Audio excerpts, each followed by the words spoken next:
In the heart of winter, when snow falls thick as secrets and the world holds its breath against the killing frost, even the smallest act of mercy can alter the course of fate. Morgan Winters knew better than most what it meant to be an outcast, a healer living at the forest's edge, trusted but never truly welcomed. Her hands sought for mending wounds, but her company shunned when the work was done. Each night she barred her door against the wilderness, against the wolves that prowled the shadows beyond the village boundary, against the loneliness that crept like ice through the cracks in her carefully constructed solitude.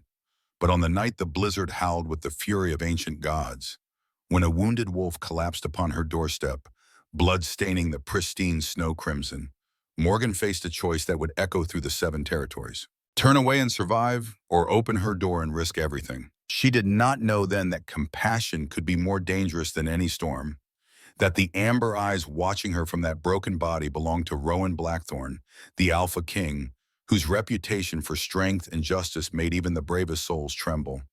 She did not know that mercy once offered cannot be taken back, or that saving his life would bind hers to his in ways no common healer could imagine. By the next full moon, the woman who had lived so small would stand before a kingdom, a silver crown upon her head, a mating mark upon her throat, and a truth burning in her heart, that sometimes in saving others, we discover the power to save ourselves. The dream came first. Morgan saw it with such clarity that when she woke in the darkness, her breath forming clouds in the frigid air of her cottage, she could still feel the wolf's fur beneath her fingertips. In the dream, a massive silver wolf with eyes like burnished gold lay bleeding in the snow outside her door, a metal trap clamped cruelly around its hind leg. She had knelt beside it without fear, her hands moving with practiced precision to release the trap and staunch the bleeding. But as the wolf's blood had seeped between her fingers, something impossible happened. Her own skin began to shimmer, taking on a silvery luminescence that spread up her arms like frost climbing a window pane. The wolf had looked at her then, with eyes that held too much intelligence, too much understanding, and in its gaze she had seen recognition, as if it knew her, as if it had been searching for her.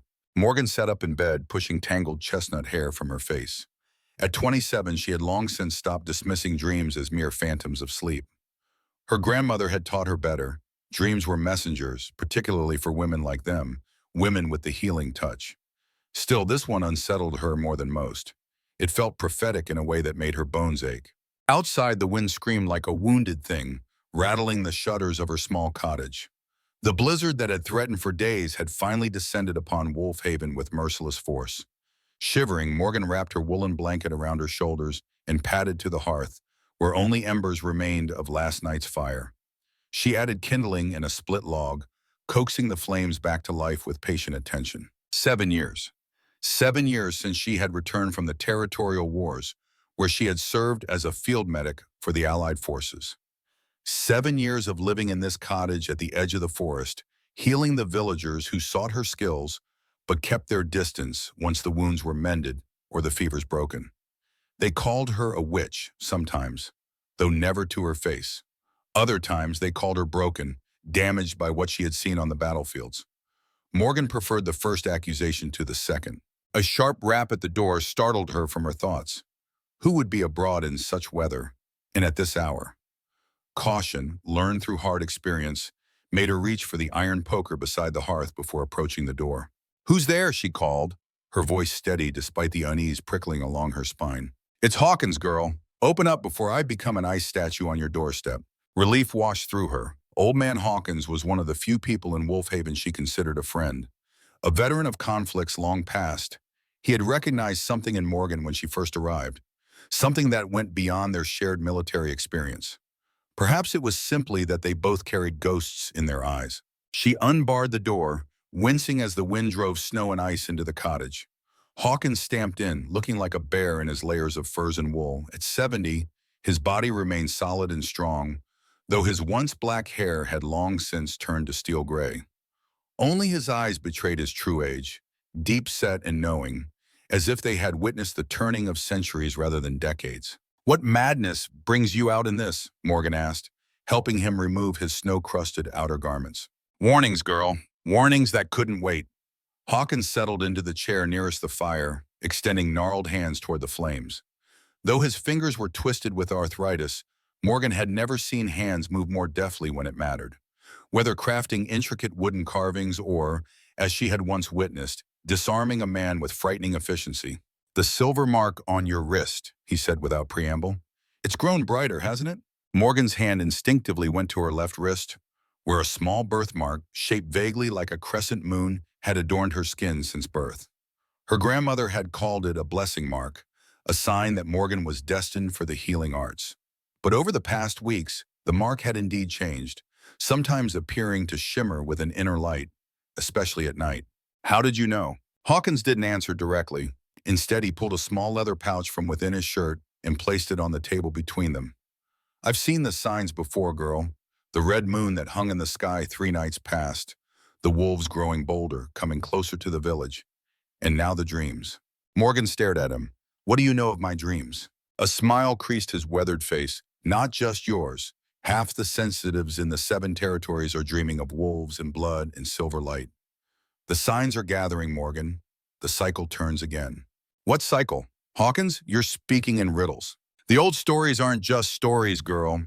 The ones about the first Silver Queen, about the pact between humans and wolves, about the guardians who maintain the balance." He pushed the leather pouch toward her. "This was meant for you. I was entrusted with it long ago, told to watch for the signs." Morgan hesitated, then untied the pouch.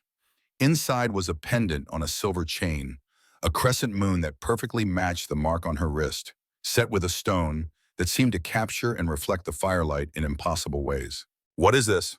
"A birthright, a burden, a beginning." Hawkins leaned forward, his expression more serious than she had ever seen it. "Wear it, Morgan. The storm brings more than snow tonight. I feel it in these old bones." Before she could question him further, a sound cut through the howling of the wind, a sound that made the hair on the back of her neck stand on end. A wolf's cry, but not the hunting call that sometimes echoed from the deep forest.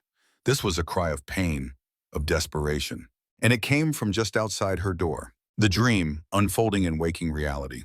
"It's starting," Hawkins whispered, an odd mixture of fear and reverence in his voice. "The dream is walking." Morgan was already on her feet, moving toward her medical supplies, gathering what she might need. Something deep within her had taken over, a certainty that transcended conscious thought. "Help me prepare, Hawkins. If what's out there matches what I dreamed, we have little time." The old man's eyes widened slightly, but he nodded, helping her assemble bandages, herbs, and her surgeon's tools. "You dreamed this exact moment? A silver wolf caught in a trap, bleeding out in the snow." Morgan's hands moved swiftly, sure despite the tremor in her heart. "I've never treated a wolf before, let alone one of that size." "That's no ordinary wolf, girl." Hawkins' voice dropped to a near whisper.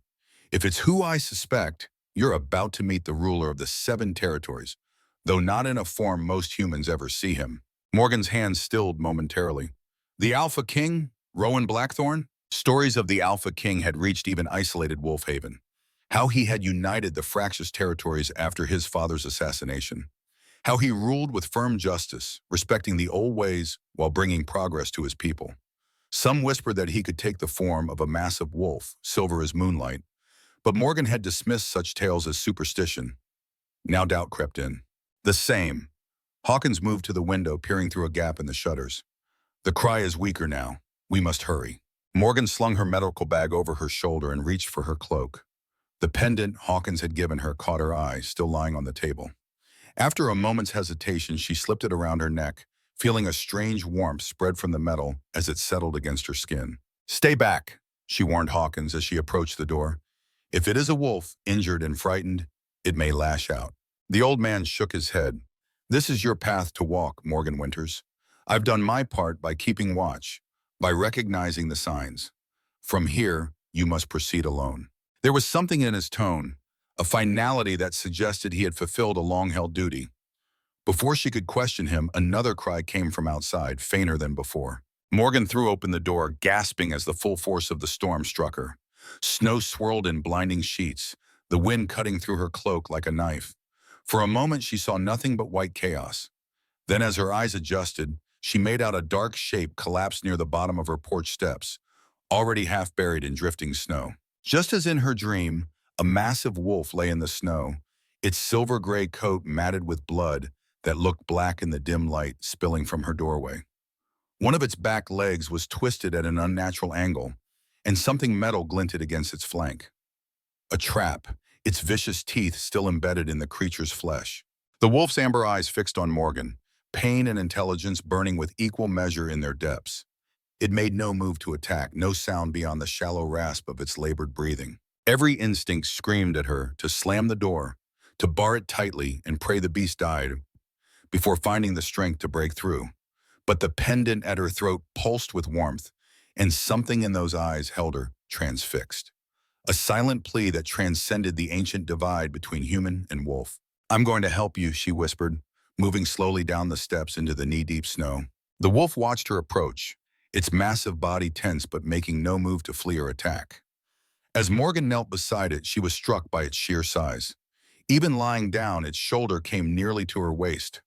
This was no ordinary timber wolf, but something else entirely, something that seemed to belong more to legend than reality. The trap was a cruel device designed to maim rather than kill, ensuring the victim suffered a slow death. But this was not a hunter's tool for game. Looking closer, Morgan saw symbols etched into the metal, strange runes that made her eyes hurt to look at them directly. "Silver," she breathed, recognizing the distinctive sheen of the metal. Who would make a trap of silver? In stories, silver was anathema to creatures of magic, particularly werewolves. If such beings truly existed, and if the massive creature before her was indeed the Alpha King in wolf form, then someone had deliberately set this trap to capture or kill him specifically. Morgan set her bag down and removed her gloves. The cold bit into her fingers immediately, but she needed her full dexterity for what came next. "This will hurt," she warned, not sure if the wolf could understand her by words, but feeling compelled to speak anyway. "But I have to remove the trap before I can treat the wound." The wolf's only response was a faint whimper as it laid its massive head upon the snow, the fight visibly draining from its powerful body. Death's approach was unmistakable to Morgan's experienced eye. Without help, the creature would not survive the hour, let alone the night. She examined the trap's mechanism, finding that it had been tampered with, the release damaged to prevent easy removal. This was no accident. Someone had deliberately sabotaged the device to ensure that once triggered, it would require significant effort to remove. "Whoever did this wanted to make sure you suffered," she murmured grimly. "Bastards." Morgan reached into her bag and withdrew a small bottle. The tincture of valerian and poppy would help dull the wolf's pain, if she could get it to swallow the medicine. Cautiously, she uncorked the bottle and held it near the wolf's muzzle. "This will help with the pain," she said softly. "Please try to drink it." To her amazement, the wolf opened its mouth slightly, allowing her to pour the tincture in. Its eyes never left hers, that uncanny intelligence still burning despite its weakened state. After ensuring it had swallowed the medicine, Morgan turned her attention back to the trap. The design was meant to make removal difficult without the proper tools. Fortunately, Morgan had come prepared. From her bag, she took a pair of heavy metal shears designed for cutting through bone in battlefield surgeries. They would serve her purpose now. "Hold still," she whispered. "This is going to hurt, but it will be over quickly." With precise movements, Morgan positioned the shears at the trap's hinge point, then applied all her strength. The metal resisted, then gave with a sharp crack. The wolf flinched but made no sound. Again and again, Morgan cut through the trap's structure, systematically weakening it until finally, with a last decisive cut, the jaws loosened. Carefully, she pulled the metal teeth from the wolf's flesh, wincing at the damage revealed. The silver had burned into the tissue, leaving charred marks that no natural metal could have caused. The leg was broken as well, the bone visibly misaligned beneath the matted fur. Blood flowed freely now that the pressure of the trap was removed.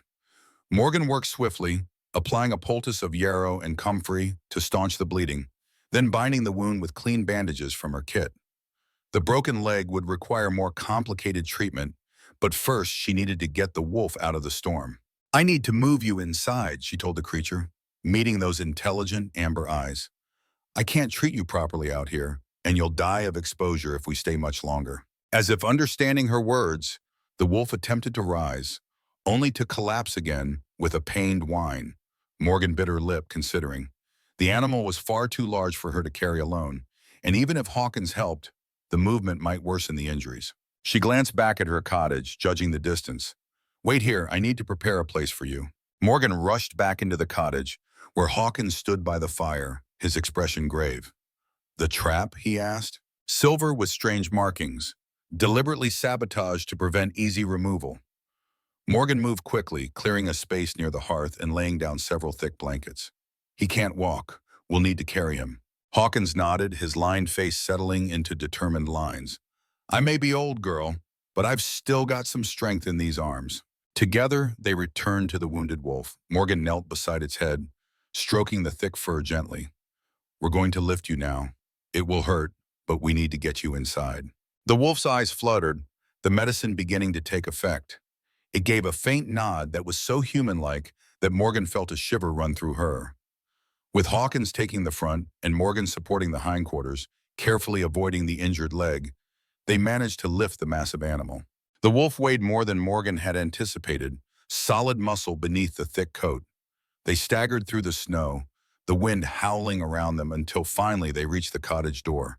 With a final effort, they maneuvered the wolf inside and gently laid it on the prepared blankets by the hearth.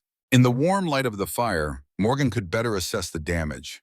The leg was badly broken, the silver having burned deep into the tissue. But what concerned her more were the faint lines of silver spreading from the wound, following the veins up the leg toward the wolf's body. Silver poisoning, if the old tales held any truth. Hawkins saw it too. Silver in the bloodstream, he murmured. It will kill him by morning if not countered. How do I treat silver poisoning in a werewolf? Morgan asked, the absurdity of the situation striking her despite the dire circumstances. A week ago, she would have laughed at the very idea. Now she was kneeling beside a creature of legend, fighting to save its life. The pendant, Hawkins replied, pointing to the crescent moon hanging at her throat. It's made of moon silver, the pure form. It can counteract corrupted silver. Press it to the wound while you work. Morgan touched the pendant, feeling its warmth pulsing against her skin. Without questioning further, she removed it and placed it directly on the wolf's wound. The effect was immediate and startling. Where the pendant touched, the silver lines receded, the burned tissue beginning to pink up with returning blood flow. How is this possible? She whispered. The old magic still work, Morgan, for those with the right blood. Hawkins moved to her shelves, examining her store of herbs and medicines. You'll need wolfsbane, not to poison but to heal. 3 leaves crushed with mountain ash berries and mixed with clear spring water. Morgan stared at him. How do you know these things? A sad smile touched the old man's lips. When you've lived as long as I have, you accumulate knowledge that others have forgotten. Hurry now. The poison advances even as we speak. Morgan worked swiftly, following Hawkins' instructions. The mixture they created had an ethereal blue glow that should have frightened her but instead seemed right, necessary. She gently parted the fur around the wound and applied the poultice directly to the damaged flesh, then bound it with fresh bandages, leaving the moon silver pendant pressed against the injury. Next came the broken bone. With Hawkins holding the wolf steady, Morgan carefully aligned the broken ends, then fashioned a splint from straight branches she kept for just such purposes. The wolf remained unnaturally still throughout the procedure, only the occasional tremor and quickened breathing revealing its pain. He understands we're helping, Hawkins observed quietly. Few wolves would allow such handling, even at the edge of death. Morgan nodded, finishing the bindings on the splint. If this truly is the Alpha King, then he's more than a wolf, even in this form. The old man's gaze sharpened. You believe then? After all your skepticism about the old ways? Morgan looked down at the wolf, at the wound now glowing faintly with the blue light of their healing mixture, at the intelligent eyes that watched her every move. I believe what's before my eyes, Hawkins. Whatever this creature is, it's not simply an animal. Hours passed as Morgan monitored the wolf's condition. The silver poisoning seemed to be receding, the lines of corruption gradually fading from the veins. The wolf's breathing became deeper, more regular, though fever still burned through its powerful frame. Hawkins eventually settled into a chair, watching the proceedings with eyes that seemed to see more than just the present moment. When he wakes, he said after a long silence, everything will change, Morgan, for you, for all of us. Morgan, wiping sweat from her brow, looked up from her patient. What do you mean? The prophecy speaks of a healer with the silver mark, one who would save the Alpha King from Silver's bite on the night of the storm. Hawkins' voice had taken on a rhythmic quality, as if reciting words learned long ago. By this act, The cycle begins anew. The ancient bond is remembered, and the true Silver Queen returns to unite what was sundered. Morgan frowned.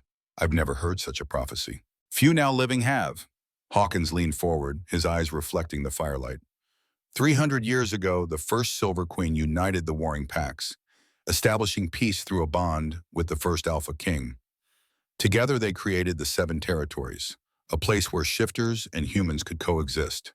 But she was betrayed, murdered by those who feared her power. With her dying breath, she promised to return when the need was greatest.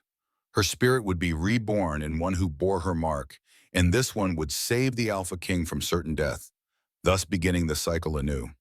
He nodded toward the wolf, just as you have done tonight. Morgan looked down at her wrist, at the crescent mark that had been with her since birth. You believe I'm the reincarnation of this Silver Queen? That's madness, Hawkins. Is it? The old man gestured to the wolf. Is it more madness than a man who can become a wolf, than silver that burns like fire, than a pendant that can purify poison? The world is stranger than your healing books would have you believe, Morgan Winters.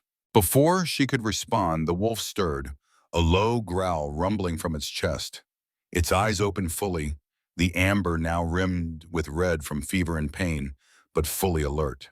The creature attempted to rise, then fell back with a pained whine. Easy, Morgan soothed, placing a gentle hand on its massive shoulder. The poison is leaving your system, but you're still weak. The leg will need time to heal. The wolf's gaze locked with hers, an almost tangible connection forming between them. Then, to her astonishment, the air around the creature seemed to shimmer, like heat rising from summer stones. The wolf's form blurred, shifted, reformed. Where the silver wolf had lain, a man now rested on the blankets. He was tall, powerfully built, with silver-streaked black hair that fell to his shoulders. His features were aristocratic, proud, with a strong jaw and high cheekbones that spoke of noble lineage. But it was his eyes that held Morgan transfixed. The same amber gold she had seen in the wolf, filled with the same intelligence and pain. He was naked except for the bandages around his leg and a pendant that matched Morgan's, hanging from a cord around his neck. You have my gratitude, healer, he said, his voice deep and rough, as if unused to human speech. Few would have shown such mercy to a wolf at their door. Morgan found herself speechless for the first time in years. One thing to intellectually accept the existence of shapeshifters, quite another to witness the transformation firsthand. She swallowed hard, forcing herself back into the calm mindset of a battlefield medic. This was merely another patient, albeit an unusual one. Your wound was deliberately inflicted, she said, keeping her voice professional. The trap was designed specifically for your kind, with silver components and strange markings. The man's expression darkened. The silver hunters, I had thought them extinct, a relic of the past. It seems they have returned. His gaze shifted to Hawkins, narrowing slightly. You are familiar to me, old one.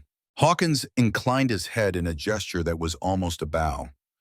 We have met before, Your Majesty, though you were much younger then.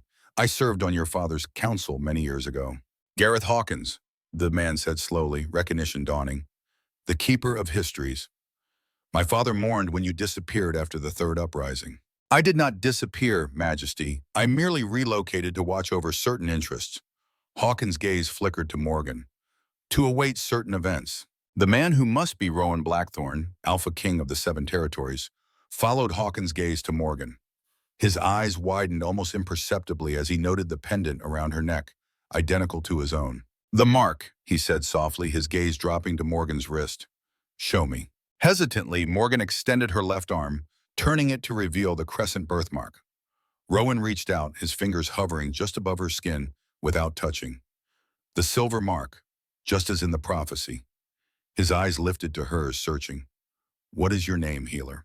Morgan Winters? Winters' daughter, he translated, a faint smile touching his lips. Appropriate, given the storm that brought us together. He attempted to sit up, wincing as the movement jarred his injured leg.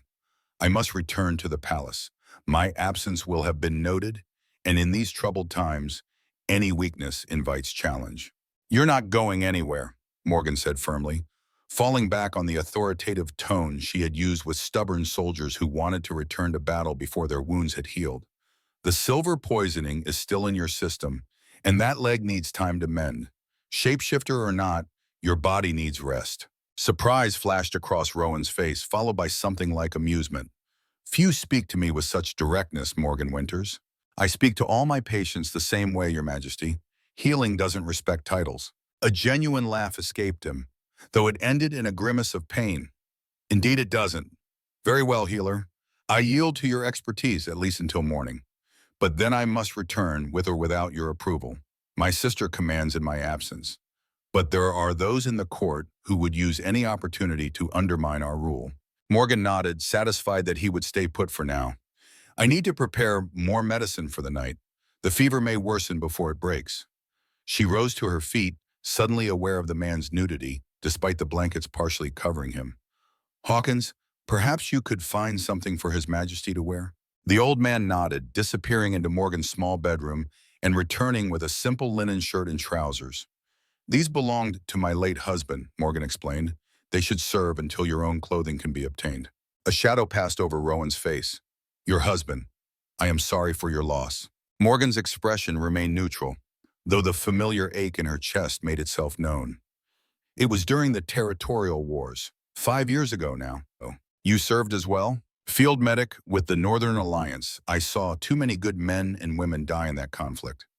She busied herself with preparing fresh bandages, avoiding his gaze, including Thomas. Rowan was silent for a moment. The war should never have happened. My father sought peaceful resolution until his dying day. His assassination changed everything. Wars are rarely started by those who must fight them, Morgan replied, the bitterness in her voice unmistakable. She had seen too much death, too much suffering, caused by the ambitions of those in power. No, Rowan agreed softly, they are not. With Hawkins' help, he managed to dress, though the effort clearly cost him. By the time he lay back on the blankets, a sheen of sweat covered his brow, and his breathing had quickened. The poison is fighting back, Hawkins observed, his expression grave. The healing is not yet complete. Morgan returned to Rowan's side, fresh medicine in hand. The mixture was similar to the first, but with additional herbs to combat fever. As she removed the bandages from his leg, she gasped. The wound looked worse, the edges blackened, silver lines once again creeping outward along the veins. The shift accelerated the poison's spread, she murmured. Transforming must have disturbed the healing process. Rowan's jaw tightened. What must be done? Morgan hesitated, then looked to Hawkins. The old man nodded encouragingly. Trust your instincts, girl. The blood knows. Taking a deep breath, Morgan placed her hands directly on the wound. The contact with the silver-poisoned flesh should have burned her, if the old tales were true about silver's effect on those with magical blood. Instead, an unexpected warmth spread up her arms, and to her astonishment, a soft silver glow emanated from her palms. The pendant around her neck pulsed in rhythm with her heartbeat, growing warmer against her skin. As she watched, the blackened edges of Rowan's wound began to recede, the silver lines withdrawing, normal color returning to the damaged tissue. What's happening? She whispered, more to herself than to the others. The old magic, Hawkins answered, wonder in his voice. The Silver Queen's gift, the ability to heal that which silver has corrupted. It manifests only in her true air, only when the need is greatest. Rowan watched with equal amazement, his amber eyes fixed on Morgan's glowing hands. I have heard of this power, but never witnessed it. Not in 3 centuries has anyone possessed the gift to heal silver poisoning directly. The glow intensified, spreading from Morgan's hands up her arms, until her entire body seemed illuminated from within.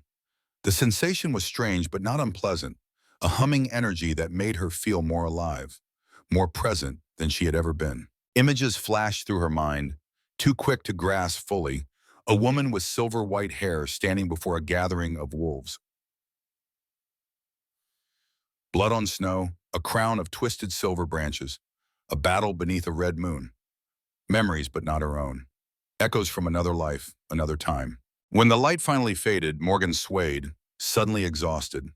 Hawkins steadied her with a firm hand on her shoulder. Easy, girl, the first manifestation always takes a toll. Beneath her hands, Rowan's wound had transformed. What had been a ragged, poisoned gash was now a clean, healing cut. The break in the bone had set itself properly, the splint now almost redundant. The silver poisoning had vanished completely. Impossible, Morgan breathed, examining the nearly healed injury. This would have taken weeks of treatment. Not impossible, Rowan said quietly, merely forgotten. His hand covered hers where it still rested on his leg, the contact sending an unexpected jolt through her system. The prophecy speaks true. You are her heir, the one who bears her gift and her burden.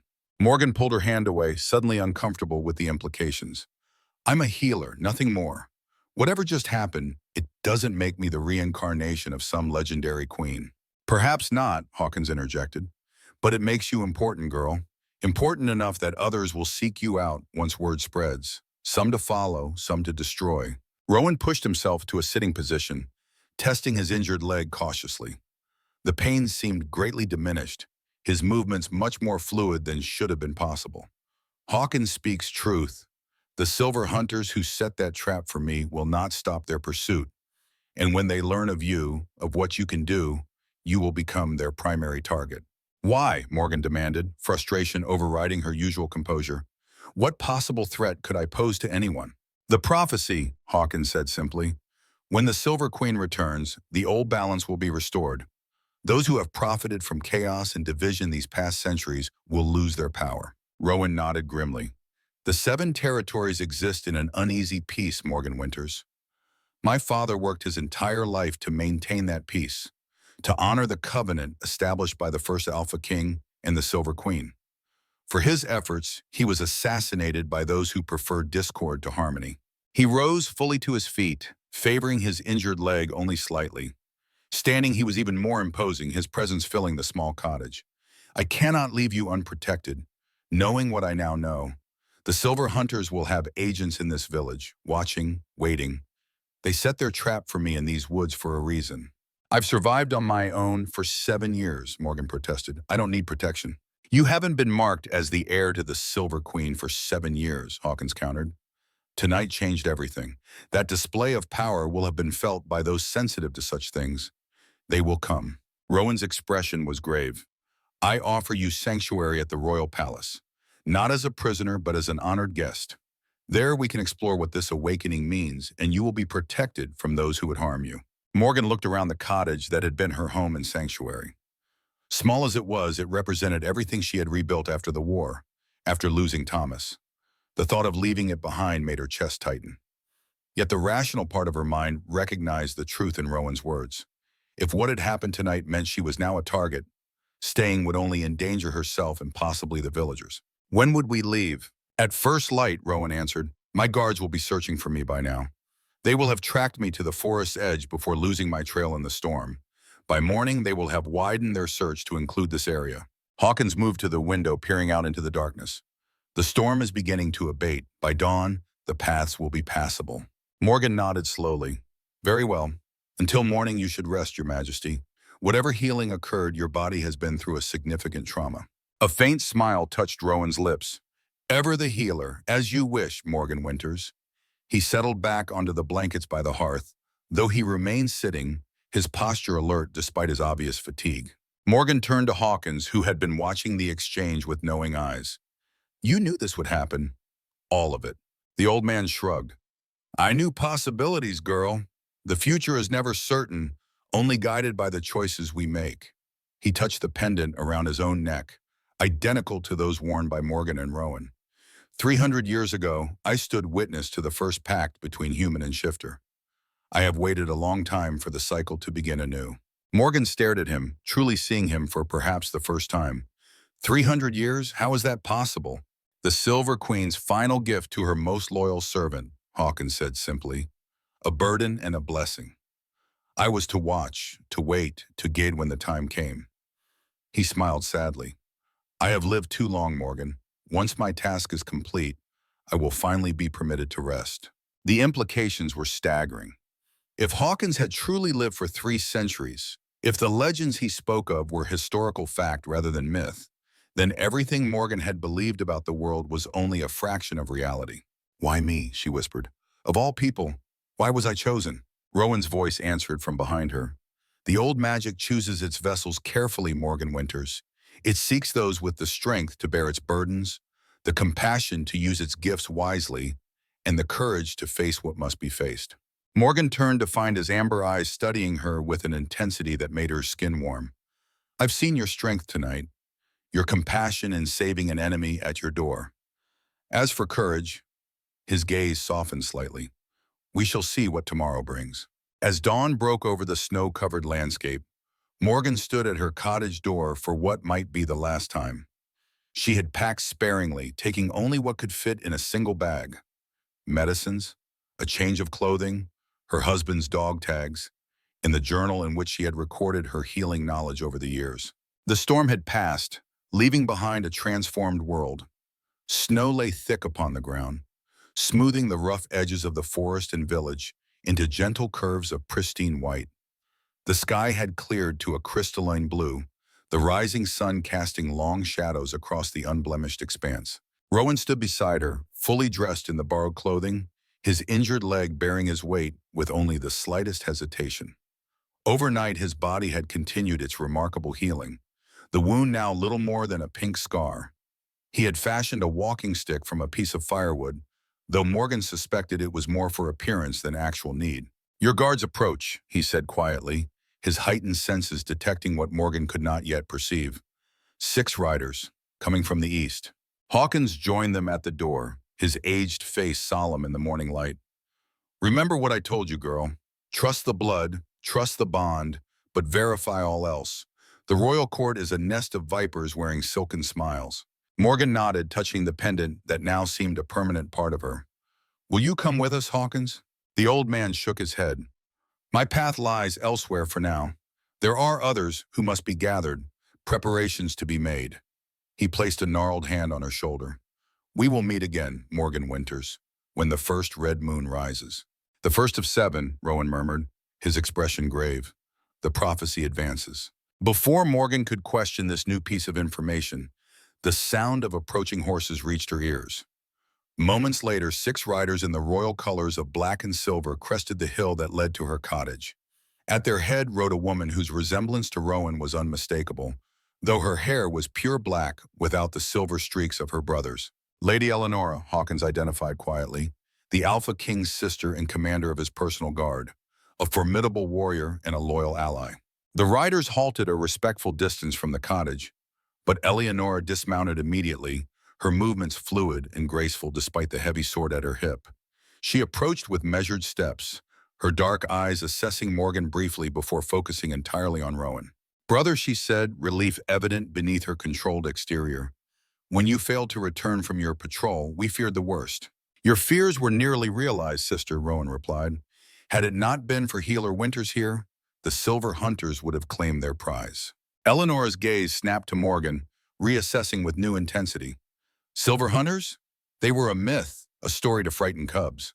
"No myth," Rowan said grimly. "Their trap nearly ended me. Silver forged and marked with the old runes of binding. They have returned, or perhaps they never truly left." Eleanor's hand went instinctively to her sword hilt. "We should double the palace guards, increase patrols along the borders." Her gaze returned to Morgan, noting the pendant at her throat, identical to her brother's. Her eyes widened slightly. "She?" "Yes," Rowan confirmed simply. "The prophecy unfolds. Healer Winters will return with us to the palace as my honored guest." A complex series of emotions crossed Eleanor's face too quickly for Morgan to interpret. Surprise, certainly. Concern, perhaps a touch of skepticism. But she merely nodded, accepting her brother's decision without question, at least for the moment. "We brought an extra mount," she said, gesturing to the riders who waited at a respectful distance, "though we expected to be carrying a wounded wolf, not escorting a healer." Morgan stepped forward, shouldering her bag. "I'm ready." Hawkins caught her arm as she passed, his voice dropping to a whisper meant for her ears alone. "Remember, girl, when the time comes, look to the old tower. What was hidden there remains, waiting for the one who bears the mark." Before she could ask what he meant, he released her and stepped back, offering a formal bow to Rowan. "May the moon guide your path, Alpha King, until we meet again." Rowan inclined his head in acknowledgement. "Keeper of histories, your service is remembered." The formality of the exchange struck Morgan as significant, though she couldn't have explained why. There was history between these two men, deeper than the brief conversation in her cottage had revealed. One of the guards brought forward a horse, a dappled gray mare with gentle eyes. Morgan had ridden during her time with the army, though she was by no means an expert horsewoman. Still, she mounted with reasonable grace, settling into the saddle with only minor adjustments. Rowan swung onto a massive black stallion that one of the guards had been leading, his movements betraying no hint of his recent injury. In the saddle, back straight and proud, he looked every inch the king of legend, his borrowed clothing somehow transformed by his bearing into garments of state. "To the palace," he commanded, and the small procession turned eastward, toward the distant mountains that housed the royal seat of the Seven Territories. Morgan looked back once at her cottage, at Hawkins standing like a sentinel before the door. The old man raised his hand in farewell, the gesture somehow both blessing and warning. Then she turned away, facing forward toward whatever destiny awaited at the end of this unexpected journey. As they rode, the sun climbed higher, glistening off the snow-covered landscape. Villages appeared and disappeared in the distance, small clusters of humanity nestled in the vast wilderness. Occasionally, they passed travelers on the road, common folk who bowed deeply as they recognized the royal guard. Morgan rode beside Rowan, aware of the curious glances from the guards. Eleanor had positioned herself on her brother's other side, occasionally leaning in to speak quietly with him, their conversation too low for Morgan to hear. "They're discussing court politics," Rowan explained, noting Morgan's attention. "Much has happened in my brief absence." "How long were you gone?" Morgan asked. 3 days. I left to investigate reports of unusual activity in the western forests, signs that matched historical accounts of the Silver Hunters. I found more than expected." Morgan frowned. "You went alone? Isn't that dangerous for someone in your position?" A faint smile touched his lips. "Sometimes a king must see with his own eyes, not through the filtered reports of others. Besides, I am not without my own defenses." "Clearly not enough," Morgan observed dryly, glancing at his injured leg. Eleanor, overhearing, gave a short laugh. "I like this one, brother. She speaks her mind." Rowan's smile deepened slightly. "Indeed she does." He returned his attention to Morgan. "To answer your unspoken question, I travel alone when speed and stealth are required. Even the best trained guards cannot move as quietly as a wolf in his native forest." "And now?" Morgan asked. "What happens when we reach the palace?" Rowan's expression sobered. "Now we face the council, explain your presence, and begin preparations. The appearance of the Silver Hunters and your awakening are not coincidental, Morgan Winters. The wheels of ancient prophecy turn once more, and we must be ready for what comes." "And what exactly is coming?" Morgan pressed, frustration edging her tone. "Everyone speaks of prophecies and ancient powers, but no one has clearly explained what's expected of me."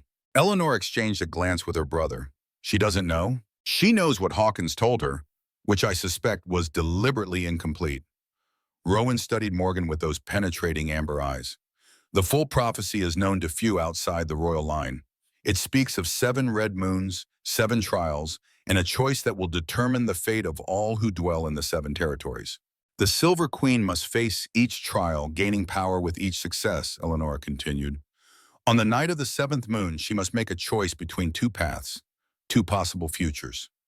One leads to lasting peace, the other to destruction, so complete that none will survive, human or shifter." Morgan felt a chill that had nothing to do with the winter air. "And you believe I'm this Silver Queen, based on a birthmark and some unexpected healing ability?"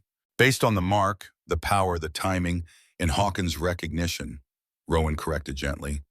"The Keeper of Histories has waited 3 centuries for your appearance, Morgan. His certainty alone would be significant. Combined with what I witnessed last night, there can be little doubt."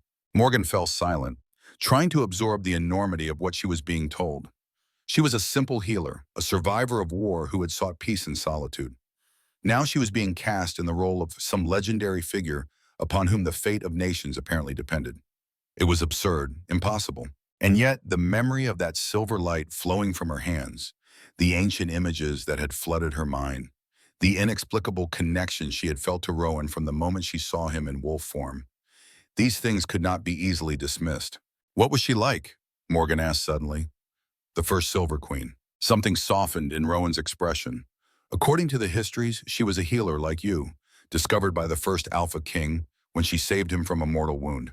She was said to be fierce in her compassion, unwavering in her determination to create peace between humans and shifters at a time when war had raged for generations. She succeeded where armies had failed," Eleanor added, a note of respect in her voice. "Through diplomacy, wisdom, and when necessary, displays of power that could not be ignored.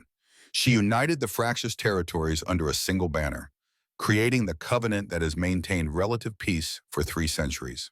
Until now, Morgan guessed. Rowan nodded grimly. The covenant weakens. Old hatreds resurface. My father's assassination was only the most visible sign of growing discord. The Silver Hunters represent those who believe humans should rule alone, with shifters either enslaved or exterminated. Other factions plot from different angles, each seeing opportunity in the current instability. And I'm supposed to fix this? Morgan couldn't keep the disbelief from her voice. I'm a field medic, not a diplomat or a ruler. I have no training in politics or governance. Neither did she when she began, Rowan replied simply. The knowledge will come, Morgan Winters. The blood remembers, even when the mind does not. Before Morgan could form a response, Eleanor signaled a halt. They had reached the crest of a hill, and below them stretched a valley cupped between mountain ranges. At its center rose a city unlike any Morgan had seen, its architecture a harmonious blend of natural forms and precise geometry. Spires reached toward the sky like silver trees, while broader structures spread organically across the valley floor, following the contours of the land. And dominating it all, perched upon the valley's far wall where mountain met sky, stood the royal palace. Carved from the living rock of the mountain and adorned with soaring towers, it seemed both ancient and timeless, a place that had grown rather than been built. Silvermount, Rowan said softly, pride evident in his voice. Capital of the 7 territories and seat of the covenant. Your new home, Morgan Winters, at least until your path becomes clear. Morgan stared at the breathtaking vista, feeling simultaneously drawn to and intimidated by the city and palace below. Whatever awaited her there would irrevocably change her life, for better or worse. The quiet existence she had known was already slipping away, like snow melting under the spring sun. And if I refuse, she asked, the question escaping before she could reconsider. If I choose to return to my cottage and my quiet life, Rowan turned to her, his expression grave but compassionate. You would be hunted, Morgan. The Silver Hunters already know of your existence, if not your identity. They will not rest until they have eliminated any threat to their plans. Alone, even with your emerging powers, you would be vulnerable. But more than that, he continued, his voice softening, you would be denying your true nature, your purpose. I have seen the light in you, the power that flows through your veins. It is not a coincidence that we were brought together, that you bear the mark and the gift. Eleanor, practical as ever, added, besides, your cottage is no longer safe. Even if my brother permitted you to return, which he won't, the hunters would be waiting. At least at Silvermount, you will have the royal guard and the protection of the palace wards. Morgan looked from one royal sibling to the other, then back to the shimmering city below. They were right, of course. There was no going back, only forward into this strange new reality. Whatever role she was meant to play in this unfolding drama, she would face it with the same determination that had carried her through war and loss. Very well, she said, straightening in the saddle. Lead on, Your Majesty. It seems I have a prophecy to fulfill. Rowan's amber eyes held hers for a long moment, something like admiration kindling in their depths. Indeed you do, Morgan Winters. Indeed you do. With that, he signaled the procession forward, and they descended toward Silvermount, toward destiny, toward a future none of them could fully foresee. The sun climbed higher in the winter sky, casting their shadows before them on the pristine snow, the dark silhouettes of riders merging into a single shape as they moved as one toward the waiting city. The first act of an ancient prophecy had begun. The Silver Queen had returned, and the world would never be the same. Silvermount revealed its true magnificence as Morgan and the royal party descended into the valley. What had seemed impressive from the distant hilltop became breathtaking up close. The city rose in concentric rings around a central plaza, each level connected by graceful bridges and winding staircases carved from the same silvery stone as the buildings themselves. Everywhere the architecture blended with nature rather than conquering it. Trees grew through courtyards, streams flowed alongside thoroughfares, and gardens cascaded down terraced walls. As they rode through the outer gates, Morgan felt a subtle shift in the air, a tingling sensation that raised the fine hairs on her arms. She glanced at Rowan, who nodded slightly in acknowledgement. The boundary wards, he explained, ancient protections woven into the very stone of the city. They recognized those with royal blood or permission to enter. And alert you to those who shouldn't be here, Morgan guessed. A small smile touched Rowan's lips. Precisely. Though the old magics have weakened over time, they still serve their purpose. The citizens of Silvermount paused in their daily activities as the royal procession passed, bowing respectfully to their Alpha King. Morgan noted the mixture of humans and what must be shifters living and working side by side. Most appeared indistinguishable from ordinary humans, save for subtle differences. Eyes that reflected light too brightly, movements too fluid to be entirely natural, an awareness that seemed heightened beyond human norm. What struck her most, however, was the diversity. Unlike the homogeneous village of Wolfhaven, Silvermount housed people of all descriptions, their clothing styles suggesting origins from across the 7 territories. Some wore the practical furs and leathers of the northern mountains, others the flowing fabrics of the eastern plains, still others the intricate metalwork jewelry of the western forests. Your people come from everywhere, she observed. The capital welcomes all who uphold the covenant, Eleanor replied. At least in principle. The reality is sometimes more complicated. Morgan caught the slight tension in the woman's voice. Politics? Always, Rowan confirmed, his expression hardening. The balance between territories has grown precarious since my father's death. Some see my sister and me as too human-friendly, others as not progressive enough. The middle ground narrows with each passing season. They turned onto a broad avenue that led directly to the palace, its white stone gleaming against the mountain backdrop. As they approached, Morgan spotted a gathering at the palace steps, a welcoming committee, though the expressions on some faces appeared less than welcoming. The Royal Council, Eleanor murmured. They've been informed of your return. And of my companion? Rowan asked quietly. Apparently so, his sister replied, nodding toward an elderly man at the front of the group whose frown was visible even from a distance. Lord Thornfield, Rowan identified for Morgan's benefit. My father's oldest advisor, traditional to a fault but loyal to the crown. The man beside him with the military bearing is General Dominic Ravencrest, commander of the Royal Army. Morgan studied the group as they drew closer.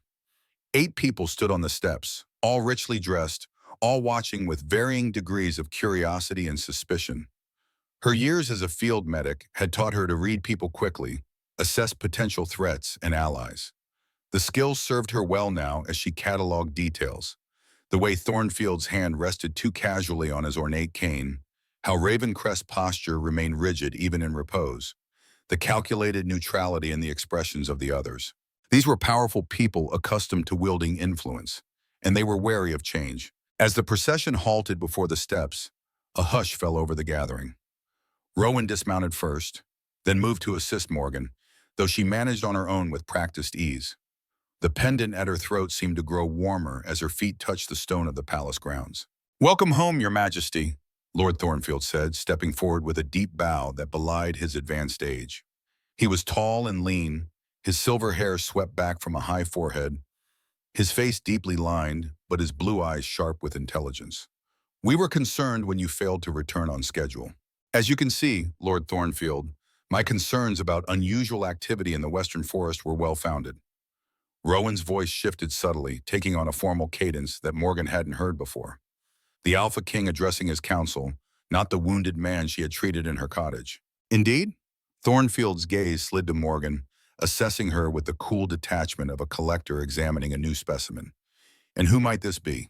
Before Rowan could respond, Morgan stepped forward and offered a respectful nod. Not a bow, but an acknowledgement between equals. Morgan Winters, healer from Wolfhaven Village. I found His Majesty wounded by a silver trap and provided aid. A murmur ran through the gathered council members. Ravencrest stepped forward, his hand instinctively moving to the sword at his hip. He was younger than Thornfield by at least 2 decades, his military bearing unmistakable, his face weathered from campaigns under sun and storm. His dark hair was cropped short in practical fashion, and a scar ran from temple to jaw on the right side of his face. Silver? He demanded. You're certain? I've treated silver poisoning before, Morgan replied evenly, maintaining eye contact with the general. Half-truth but necessary. She had read about such treatments, had the theoretical knowledge if not the practical experience. Rowan raised a hand, silencing further questions. The full report will be delivered to the council this afternoon. For now, know that Healer Winters has earned the crown's gratitude and will be staying as my honored guest. The emphasis on the last 2 words was subtle but unmistakable. Morgan's status was being established from the outset, not a prisoner, not a servant, but someone under royal protection. Of course, Thornfield acquiesced smoothly, though his eyes remained wary. We shall prepare quarters in the eastern wing, near the healing chambers. I assume the healer would appreciate proximity to her professional interest. Morgan caught the slight hesitation, the careful choice of words. Thornfield was probing, trying to determine exactly what her relationship was with Rowan. The royal guest quarters in the northern tower would be more appropriate, Rowan countered, with a full guard detail. Now the council members exchanged glances openly. The northern tower housed only the most distinguished visitors, foreign dignitaries, territorial lords, those whose status demanded the highest protocol. A petite woman with auburn hair coiled in an elaborate style stepped forward, her emerald green gown marking her as a representative of the Western Forest Territory. Forgive me, Your Majesty, but this seems excessive for a village healer, regardless of her service to you. Perhaps we should discuss this matter privately before making arrangements that might be misconstrued. Rowan's expression hardened slightly. Lady Varaine, there is nothing to misconstrue. Healer Winters saved my life when I was targeted by enemies of the crown. The Silver Hunters have returned, and they have knowledge of ancient binding magic that hasn't been seen in generations. This is not a minor border dispute or a rogue shifter incident. This is a direct attack on the Covenant itself. The name, Silver Hunters, sent another ripple of disquiet through the council. Morgan noticed how several members reflexively touched pendants or rings similar to the crescent moon she now wore. Talismans of protection deeply ingrained in their culture. All the more reason for caution with strangers, Ravencrest pointed out, his gaze still fixed on Morgan. How convenient that this healer happened to find you, alone and vulnerable. Morgan felt a flare of indignation. But before she could respond, Eleanor stepped between them, her hand resting casually on her sword hilt. Are you suggesting, General, that my brother cannot recognize friend from foe? That I would escort an enemy into the heart of our kingdom? Your concern for security is admirable, but your implication questions both our judgment and our competence. The challenge hung in the air, direct and unmistakable. Ravencrest held Eleanor's gaze for a long moment, then inclined his head slightly. No questioning intended, Lady Eleanor, merely exercising appropriate caution. Then we are in agreement, Rowan concluded firmly. Healer Winters will be accommodated in the Northern Tower with full honors. A council meeting will be convened at sunset to discuss the Silver Hunter threat. He turned to Morgan. In the meantime, I imagine you would appreciate rest and refreshment after our journey. Morgan recognized the diplomatic dismissal for what it was. Rowan needed to manage his council without her presence complicating matters. Thank you, Your Majesty. I would indeed. A young woman in the simple gray dress of a palace attendant stepped forward from the shadows of the entranceway. If you'll follow me, Healer Winters, I'll show you to your quarters. With a respectful nod to Rowan and Eleonora, Morgan followed the attendant into the palace, aware of the council's eyes following her every step. The political currents here ran deep and swift, and she had just been dropped into their midst with no knowledge of how to navigate them. The attendant, who introduced herself as Sarah, led Morgan through soaring corridors lined with tapestries depicting scenes from the Seven Territories' history. Battle sequences gave way to images of treaties being signed, wild landscapes transformed into harmonious settlements, and throughout, the recurring motif of wolves and humans standing together against common threats. The Northern Tower has the best views in the palace, Sarah offered, breaking the silence as they climbed a spiral staircase. You can see all of Silvermount and the valley beyond. On clear days, they say you can even glimpse the eastern sea. Thank you, Sarah, Morgan replied, grateful for the young woman's attempt at friendly conversation. Have you worked in the palace long? Since I was 12, miss. My mother served in the kitchens before me. She hesitated, then added in a lower voice, Is it true what they're saying, that the Silver Hunters have returned? Morgan studied the young woman carefully. What do you know of the Silver Hunters? Sarah glanced around nervously, though the stairwell was empty, save for them. Just old stories my grandmother told. Humans who hated shifters, who used corrupted silver to burn and bind them. She said they were destroyed centuries ago when the first Silver Queen united the territories. Sometimes old enemies return in new forms, Morgan replied carefully. But you shouldn't worry, the Alpha King is aware of the threat. Sarah nodded, but her expression remained troubled as she led Morgan through an ornately carved doorway into a circular chamber that took up an entire floor of the tower. Morgan barely suppressed a gasp at the opulence before her. The room was larger than her entire cottage, with tall windows offering panoramic views of Silvermount and the mountains beyond. A massive four-poster bed draped in midnight blue velvet dominated one side of the chamber, while comfortable seating arranged around a fireplace occupied another. A writing desk, bookshelves, and a private bathing chamber completed the accommodations. "This is excessive," Morgan murmured. "These are the rooms traditionally reserved for the highest dignitaries," Sarah explained, moving to open the heavy curtains wider, though they haven't been used since the territorial lords' gathering last autumn. She turned back to Morgan with curious eyes. "You must have done something truly remarkable to earn such favor from His Majesty." "I simply did what any healer would do," Morgan replied, unwilling to elaborate further. Sarah seemed to sense her reluctance and changed the subject. "Fresh clothing has been provided in the wardrobe. When you're ready for refreshment, pull this cord and I'll bring a meal. Is there anything else you require?" Morgan thought for a moment. "Information, if you can provide it. I know little of palace protocols or expectations. I wouldn't want to cause offense through ignorance." The young woman's expression softened with understanding. "Of course, I'll bring a book on court etiquette with your meal, and I'm happy to answer any questions. The royal court can be challenging for newcomers." She hesitated, then added, "especially those who arrive under unusual circumstances." After Sarah departed, Morgan set her medical bag on a side table and slowly circled the room, taking in her new surroundings. From this height, Silvermount spread below like a silver and green tapestry, its concentric rings forming a perfect spiral around the central plaza. Beyond the city walls, farmlands and forests alternated in patchwork fashion, stretching toward distant mountains wreathed in clouds. She paused at the eastern window, which offered a view of the palace itself. The structure was far larger than she had initially realized, with multiple wings, courtyards, and towers extending from the central keep that had been carved directly into the mountain face. One tower in particular caught her attention. Older than the rest, its stone darkened with age, positioned at the very edge of the mountain where palace met cliff. Something about it tugged at her memory. "When the time comes, look to the old tower," Hawkins had said. Was that the one he meant? The pendant at her throat warmed suddenly, and with it came a flash of memory.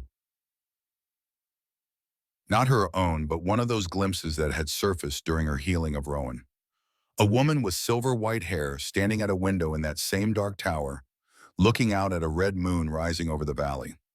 In her hands, she held a book bound in white leather, its pages covered in script that glowed with the same silvery light that had emanated from Morgan's hands. The vision faded as quickly as it had come, leaving Morgan disoriented. These fragments of another woman's life were disconcerting, intruding without warning and leaving more questions than answers. If she truly was the reincarnation or heir of this Silver Queen, why were her memories so fragmentary? Why had her powers remained dormant for 27 years, only to awaken now? A knock at the door interrupted her thoughts. Expecting Sarah with the promised meal, Morgan called for the visitor to enter. Instead, Eleonora strode in, having changed from her riding clothes into a more formal outfit of charcoal gray and silver, the colors of the royal house. Without her armor, she appeared younger, though no less formidable. "I thought you might appreciate a friendly face before you're thrown to the wolves this evening," she said, a wry smile softening her words. Quite literally in some cases. "The council meeting?" Morgan guessed. Eleanor nodded, moving to the window where Morgan stood. "My brother has called a full gathering, not just the council, but representatives from each territory. Word of the Silver Hunters has spread faster than we anticipated. And word of me as well, I imagine. Naturally, a human healer who can cure silver poisoning, who bears the mark and wears the pendant of the Silver Queen? You've become the most interesting topic in Silvermount overnight." Eleanor studied Morgan with frank curiosity. "You don't seem entirely comfortable with the attention." Morgan turned back to the view, gathering her thoughts. "A week ago, I was treating winter coughs and setting broken bones in a village where being called a witch was the height of excitement. Now I'm apparently the reincarnation of a legendary queen, staying in rooms fit for royalty and about to face a council of the most powerful people in the 7 territories. Comfortable isn't the word I'd choose." Eleanor laughed, the sound surprisingly warm. "Fair enough. I appreciate directness, Morgan Winters. There's too little of it in these halls," she sobered. "That's actually why I'm here, to give you a clearer picture of what you're walking into tonight." Morgan gestured toward the seating area. please." Once they were settled, Eleanor leaned forward, her expression grave. The 7 territories exist in a precarious balance. My father spent his life maintaining that balance, making concessions where necessary, applying pressure where required. When he was assassinated 5 years ago, many expected the territories to fracture. But they didn't, Morgan observed, because of Rowan. My brother proved stronger than our enemies anticipated. He hunted down our father's killers personally and executed them in the old time, as wolf, not man. Then he called the territorial lords together and offered them a choice: unity or war. A fierce pride colored Eleanor's voice. None challenged him directly after that demonstration of will, but opposition took more subtle forms. Political maneuvering, alliances, manipulation behind the scenes, Morgan suggested, familiar with such tactics from her time with the Northern Alliance during the war. Eleanor nodded approvingly. You understand politics better than most healers. I understand human nature, Morgan corrected, and from what I've seen, shifters aren't so different in their basic motivations. Perceptive, Eleanor acknowledged. The council reflects these territorial tensions. Lord Thornfield represents the old guard, traditionalists who believe shifters should govern themselves with minimal human involvement. General Ravencrest leads the progressive faction, who seek greater integration with the human world beyond our borders. Lady Verraine and the others align themselves according to their territory's interests and personal ambitions. And where do you and Rowan stand? Eleanor's expression turned thoughtful. My brother walks the middle path, as our father did before him. He believes in the Covenant's original vision. Separate but equal, each race contributing its strengths to a greater whole. She smiled faintly. I tend to be less diplomatic in my approach, but I support his vision. And how does my arrival complicate this balance? Morgan asked, cutting to the heart of the matter. In every possible way, Eleanor admitted frankly. If you truly are the heir to the Silver Queen, your emergence now, after 3 centuries, signals major change. The original prophecy speaks of restoration, but also of judgment, of old wrongs being righted. Those who have benefited from the current imbalance see you as a threat. Others who have suffered under it may view you as a savior. Neither perspective is particularly comfortable, Morgan observed dryly. Eleanor laughed again. No, I suppose not. But comfortable or not, you'll need allies in the court. My brother already counts himself among them, as do I. But be wary of those who offer friendship too quickly. In Silvermount, personal loyalty and political advantage are often inseparable. Morgan absorbed this advice, recognizing its value. Thank you for the warning and for your candor. One more thing, Eleanor added, rising to leave. For tonight's council, wear the blue gown you'll find in the wardrobe.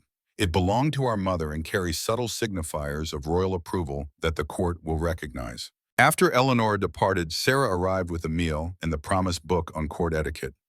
Morgan ate sparingly, too preoccupied with thoughts of the evening ahead to have much appetite. She studied the etiquette guide while she ate, memorizing the complex forms of address and protocols that governed interactions in the royal court. When the time came to prepare, she found the blue gown Eleanor had mentioned hanging in the massive wardrobe. It was simpler than she had feared, elegant without being ostentatious. The deep sapphire color complemented by subtle silver embroidery around the fitted bodice and flowing sleeves. The fabric was finer than anything Morgan had ever worn, soft as water against her skin. After bathing and dressing with Sarah's assistance, Morgan studied her reflection in the mirror. The woman who looked back at her seemed a stranger, her chestnut hair arranged in a simple but elegant style, the blue gown enhancing her gray eyes, the silver pendant resting prominently at her throat. Gone was the practical healer in sturdy clothing stained with herbs and ointments. In her place stood someone who might, with a stretch of imagination, be taken for nobility. You look beautiful, miss, Sarah observed, adjusting the fall of the gown's sleeves. Like you were born to it. Morgan smiled faintly. Appearances can be deceiving. Sometimes they reveal truths we've hidden even from ourselves, the young woman replied with unexpected insight. A knock at the door announced the arrival of their escort. General Ravencrest himself stood in the corridor, resplendent in formal military dress, his numerous medals and insignia gleaming in the lamplight. Healer Winters, he greeted her with a correct but cold bow. His Majesty asked me to escort you to the council chamber. Morgan raised an eyebrow at this choice of escort. Either Rowan trusted the general more than Eleanor had implied, or he wanted to keep a potential adversary where he could be observed. Either way, she would need to tread carefully. Thank you, General. I'm honored by your attention. They walked in silence through the palace corridors, the evening light casting long shadows through the tall windows. Other courtiers moved in the same direction, all in formal attire, all casting curious glances at Morgan and her military escort. The weight of their scrutiny settled between her shoulder blades like a physical pressure. You seem uncomfortable with attention, Ravencrest observed unexpectedly, breaking their silence. I'm accustomed to a quieter existence, Morgan acknowledged. The general studied her with narrowed eyes. Yet here you are, at the center of events that may reshape the seven territories. One might wonder why a village healer would accept such a role if she truly preferred obscurity. The implication was clear. He suspected her of seeking advantage, of having orchestrated her meeting with Rowan. Morgan met his gaze directly, refusing to be intimidated. One might also wonder why a general would question the motives of someone who saved his king's life, unless he harbored ambitions of his own. Ravencrest's eyes widened fractionally, then a reluctant smile tugged at his scarred face. Touché, Healer Winters. Perhaps you'll survive the council after all. They had reached a set of massive doors carved with scenes of wolves running beneath a full moon. Guards in formal livery stood at attention, opening the doors as they approached. The sound of many voices in conversation spilled out, then hushed as Morgan entered on Ravencrest's arm. The council chamber was a vast circular room, dominated by a round table that could seat 30. Currently, about 20 people occupied places around it, with others standing in small groups near the walls. At the far end, Rowan sat in a chair slightly larger than the rest, Eleanor at his right hand. A single empty chair remained at his left. Every eye in the room turned to Morgan as she entered. The weight of their collective gaze was almost physical, a pressure against her skin. She forced herself to walk steadily, her chin lifted, her expression composed as she had seen wounded soldiers maintain dignity through pain. Ravencrest led her directly to Rowan, who rose as they approached. The Alpha King had changed into formal attire that emphasized his powerful build, black and silver like his sister, but with subtle differences that marked his higher status. The silver crown he wore was unlike any Morgan had seen in historical paintings or tapestries. Rather than a traditional circlet, it resembled intertwined branches of silver, delicate yet strong, designed to evoke both natural forms and the innate dignity of its wearer. Healer Winters, Rowan greeted her formally, for the benefit of those watching. I trust you found your accommodation satisfactory? More than satisfactory, Your Majesty, Morgan replied, curtsying as the etiquette guide had instructed. Your hospitality honors me. Rowan gestured to the empty chair at his left. Please be seated. The council is eager to hear your account of recent events. As Morgan took her place beside the Alpha King, she became acutely aware of the symbolism of her position. To be seated at the king's left hand, in full view of the entire council, was a clear statement of her importance. She caught Thornfield's frown of disapproval, Lady Varane's calculating assessment, and the varied reactions of the other council members, ranging from curiosity to open hostility. Rowan remained standing, commanding instant silence from the assembly. Lords and ladies of the council, representatives of the seven territories, I have called you here to address a threat we had hoped was confined to ancient history. 3 days ago, while investigating reports of unusual activity in the Western Forest, I encountered direct evidence that the Silver Hunters have returned. He proceeded to describe his discovery of silver traps bearing binding runes, his subsequent injury, and Morgan's intervention. He spoke with the measured authority of a leader accustomed to command, neither dramatizing the events nor diminishing their significance. Healer Winters not only removed the silver trap and treated my wounds, but demonstrated the ability to counteract silver poisoning directly, a skill not seen since the time of the First Covenant. Rowan turned to Morgan. Perhaps you could describe this healing process for the council. All eyes shifted to her again. Morgan rose slowly, gathering her thoughts. This was the moment that would define her position in the court, her first public address to the leaders of the seven territories. She needed to project confidence without arrogance, knowledge without threatening those who prided themselves on their expertise.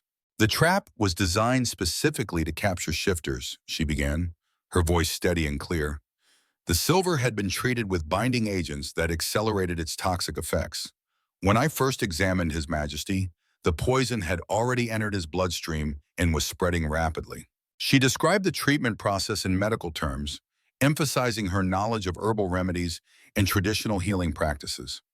When she reached the moment when the silver light had emanated from her hands, she paused, aware that this was the most controversial aspect of her account. What happened next defies conventional explanation, she admitted. As I worked to counteract the poison, my hands began to emit a silver light that seemed to neutralize the corrupted silver directly. The healing process that should have taken weeks completed in minutes. A murmur ran through the assembly. An older woman dressed in the earth tones of the Northern Territory leaned forward. And you had never manifested such abilities before? No, my lady, Morgan confirmed. My healing skills have always followed traditional practices. Yet you wear the silver pendant, observed a man with the distinctive amber eyes of a born shifter. That is not a trinket to be acquired casually. Morgan touched the crescent at her throat. It was given to me by Gareth Hawkins, whom His Majesty identified as the Keeper of Histories. This revelation caused an even greater stir. Thornfield rose from his seat, his aged face flushed with emotion. Hawkins lives after all this time? He has been living in Wolfhaven Village for the past 7 years, Morgan confirmed, though I only learned his true identity and age when His Majesty recognized him. And he just happened to give you the silver pendant on the very night the Alpha King appeared at your door? Ravencrest asked skeptically. That strikes me as an extraordinary coincidence. Morgan met his gaze steadily. Hawkins came to warn me that changes were coming. He recognized signs, a red moon 3 nights prior, unusual wolf activity near the village, and dreams that he claimed were being experienced by sensitives throughout the territories. The first red moon, someone whispered, just loud enough to be heard. The words rippled through the assembly like a stone dropped in still water. Rowan raised a hand for silence.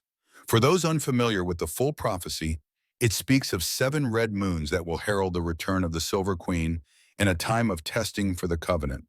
The first appeared 3 nights ago, visible primarily in the Western Territories. And you believe this healer is the prophesied Silver Queen? Lady Verraine asked, skepticism evident in her tone. She bears the silver mark, Eleanor interjected, pointing to Morgan's wrist where the crescent birthmark was visible. She wears the pendant, which has accepted her. And most significantly, she has demonstrated the power to heal silver poisoning, the defining ability of the original Silver Queen.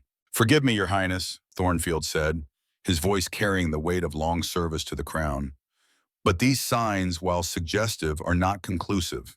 The original prophecy speaks of specific trials that must be faced, of powers that must be demonstrated. A single healing, remarkable as it may be, does not fulfill these requirements. I have made no claim to be this Silver Queen, Morgan stated firmly, drawing surprised looks from around the table. I am a healer who did what was necessary to save a life. If that act has deeper significance, if it connects to ancient prophecies or agreements, that is for scholars and seers to determine. My concern remains what it has always been, the welfare of those under my care. An approving murmur ran through a portion of the assembly, particularly from those who appeared less entrenched in the traditional power structures. Rowan's expression remained neutral, but Morgan caught the slight nod of approval from Eleanor. Well spoken, Healer Winters, came a new voice, rich with age and wisdom. The assembly parted as an elderly woman made her way forward, leaning heavily on a staff carved from pale wood. Her silver hair was braided in an intricate pattern that spoke of ritual significance, and her eyes, though clouded with cataracts, seemed to see beyond the physical realm. The true heir never seeks power for its own sake. It finds her, whether welcomed or not. Elder Moira, Rowan acknowledged, rising to offer the ancient woman his seat, which she declined with a wave of her gnarled hand. I have not attended a council meeting in 15 years, she announced to the assembly. Not since I foresaw the assassination of King Alaric and was ignored. Her clouded gaze swept the chamber, causing several members to shift uncomfortably. I come now because the signs are too clear to be dismissed. The wheel turns again, as it must. She approached Morgan, who found herself holding her breath as those unseeing eyes studied her. You do not believe, the elder observed. That is good. Faith comes through experience, not proclamation. But believe or not, the mark you bear has chosen you. Without warning, Elder Moira reached out and grasped Morgan's wrist, her fingers surprisingly strong. The birthmark beneath her touch began to glow with silvery light, visible to all in the chamber. Morgan felt a jolt of energy race up her arm, similar to what she had experienced when healing Rowan, but more controlled, directed. The blood remembers even when the mind forgets, Moira intoned, her voice taking on a rhythmic quality. 7 moons, 7 trials, 7 powers awakened. What was sundered shall be mended. What was lost shall be found. What was forgotten shall be remembered. The light spread from Morgan's wrist up her arm, following the path of veins and arteries until her entire body seemed outlined in silver radiance. The sensation was not painful but intense, as if every cell in her body had been suddenly awakened to its full potential. Images flashed through her mind again, clearer this time. The woman with silver-white hair standing before an assembly much like this one, her hands raised as she wove light into patterns that bound wolf and human together in some ancient pact. Then, as suddenly as it began, the light faded, leaving Morgan breathless and disoriented. Elder Moira released her wrist and stepped back, satisfaction evident in her ancient face. "The blood has answered," she announced to the silent chamber. "The first awakening has begun." Rowan stepped forward, his expression grave but his eyes alight with something Morgan couldn't quite identify. Hope, perhaps, or validation of a long-held belief. "The council will now vote on formal recognition of healer Morgan Winters as the prophesied return, the heir to the Silver Queen's legacy and protections." A murmur of surprise ran through the assembly. This was moving faster than many had anticipated.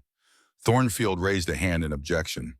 "Majesty, while Elder Moira's demonstration was impressive, our protocols require deeper verification before such a momentous declaration.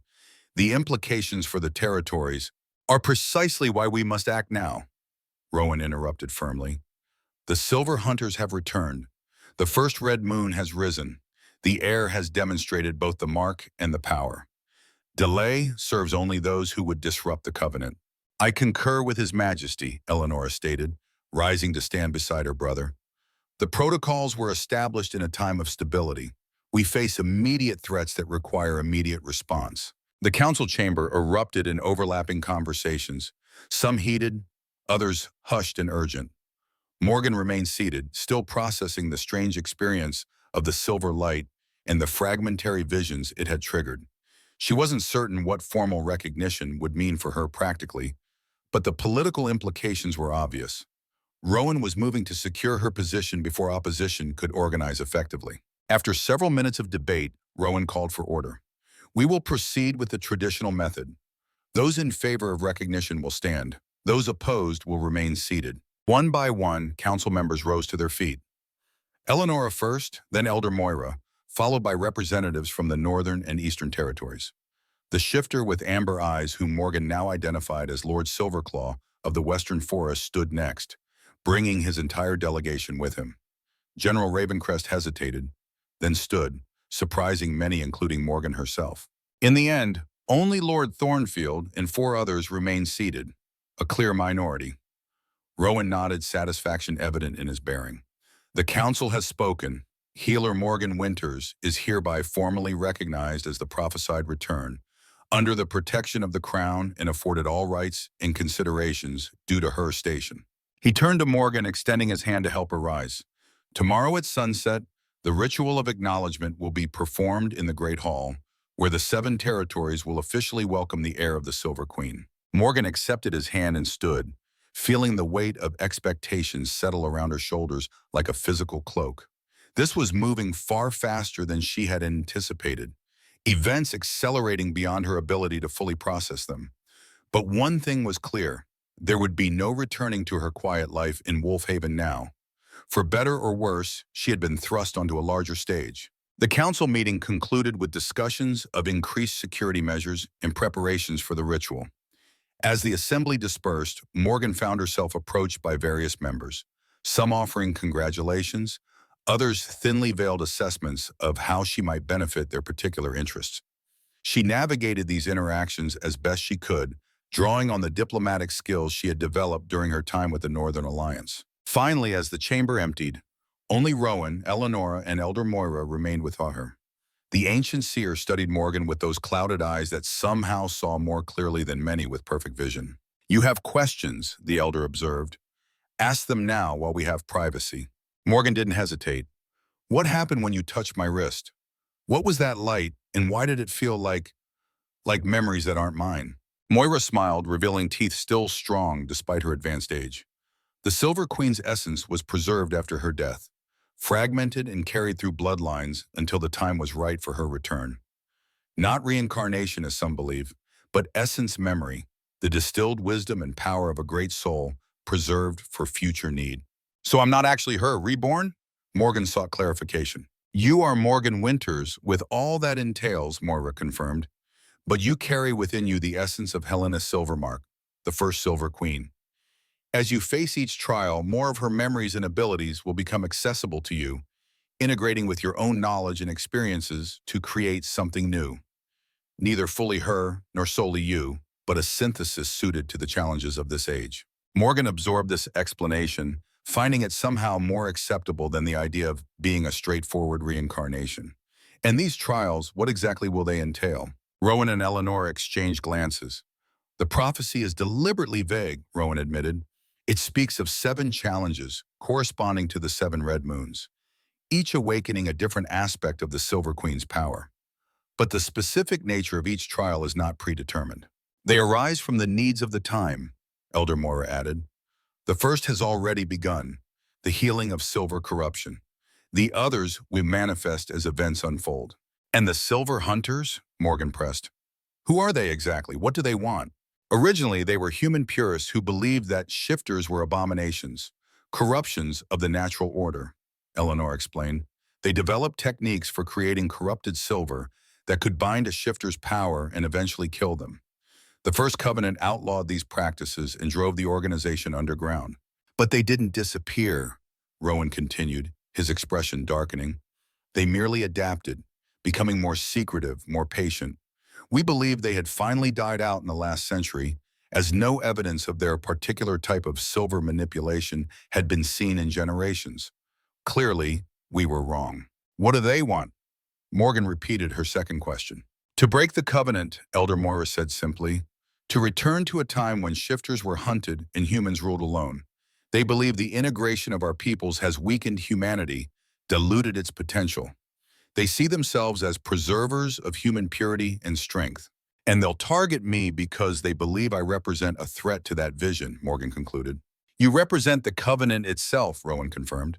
The original agreement between human and shifter was sealed through the bond between the first Alpha King and the Silver Queen. Their union symbolized the integration of both worlds, the strength that comes from diversity rather than purity. Morgan caught the implication immediately. Union? You mean they were mated, Eleanor confirmed, bonded in both human and wolf traditions.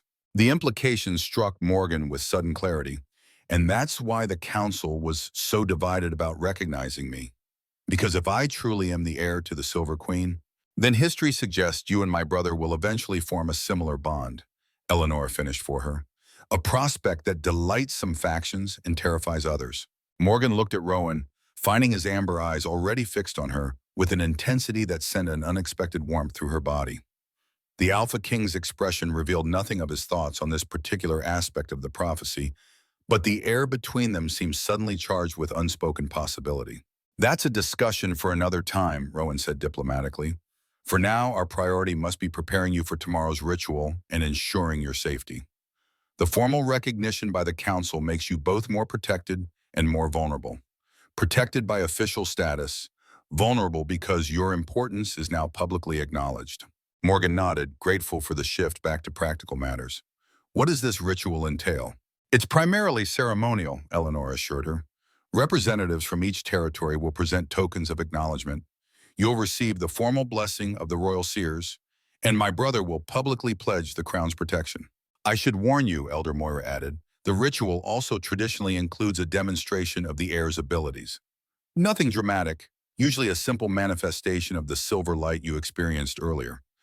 I can provide instruction before the ceremony. And after the ritual, Morgan asked, what then? Rowan's expression grew serious. Then we prepare for the challenges ahead, the return of the Silver Hunters, the 6 remaining red moons and whatever trials they bring, the awakening of your inherited abilities, all while maintaining the increasingly fragile balance between the territories. No pressure, Morgan remarked dryly, earning a surprised laugh from Eleanor. I told you I liked her brother, the princess said with approval. She has perspective. Elder Moira tapped her staff on the stone floor, reclaiming their attention. Dawn comes early, and we have much to prepare. Healer Winters should rest while she can. The days ahead will demand all her strength. As they prepared to depart, Rowan held Morgan back with a gentle touch on her arm. Walk with me a moment. There's something I need to show you. Curious, Morgan followed as he led her through less traveled corridors, eventually arriving at a small courtyard open to the night sky.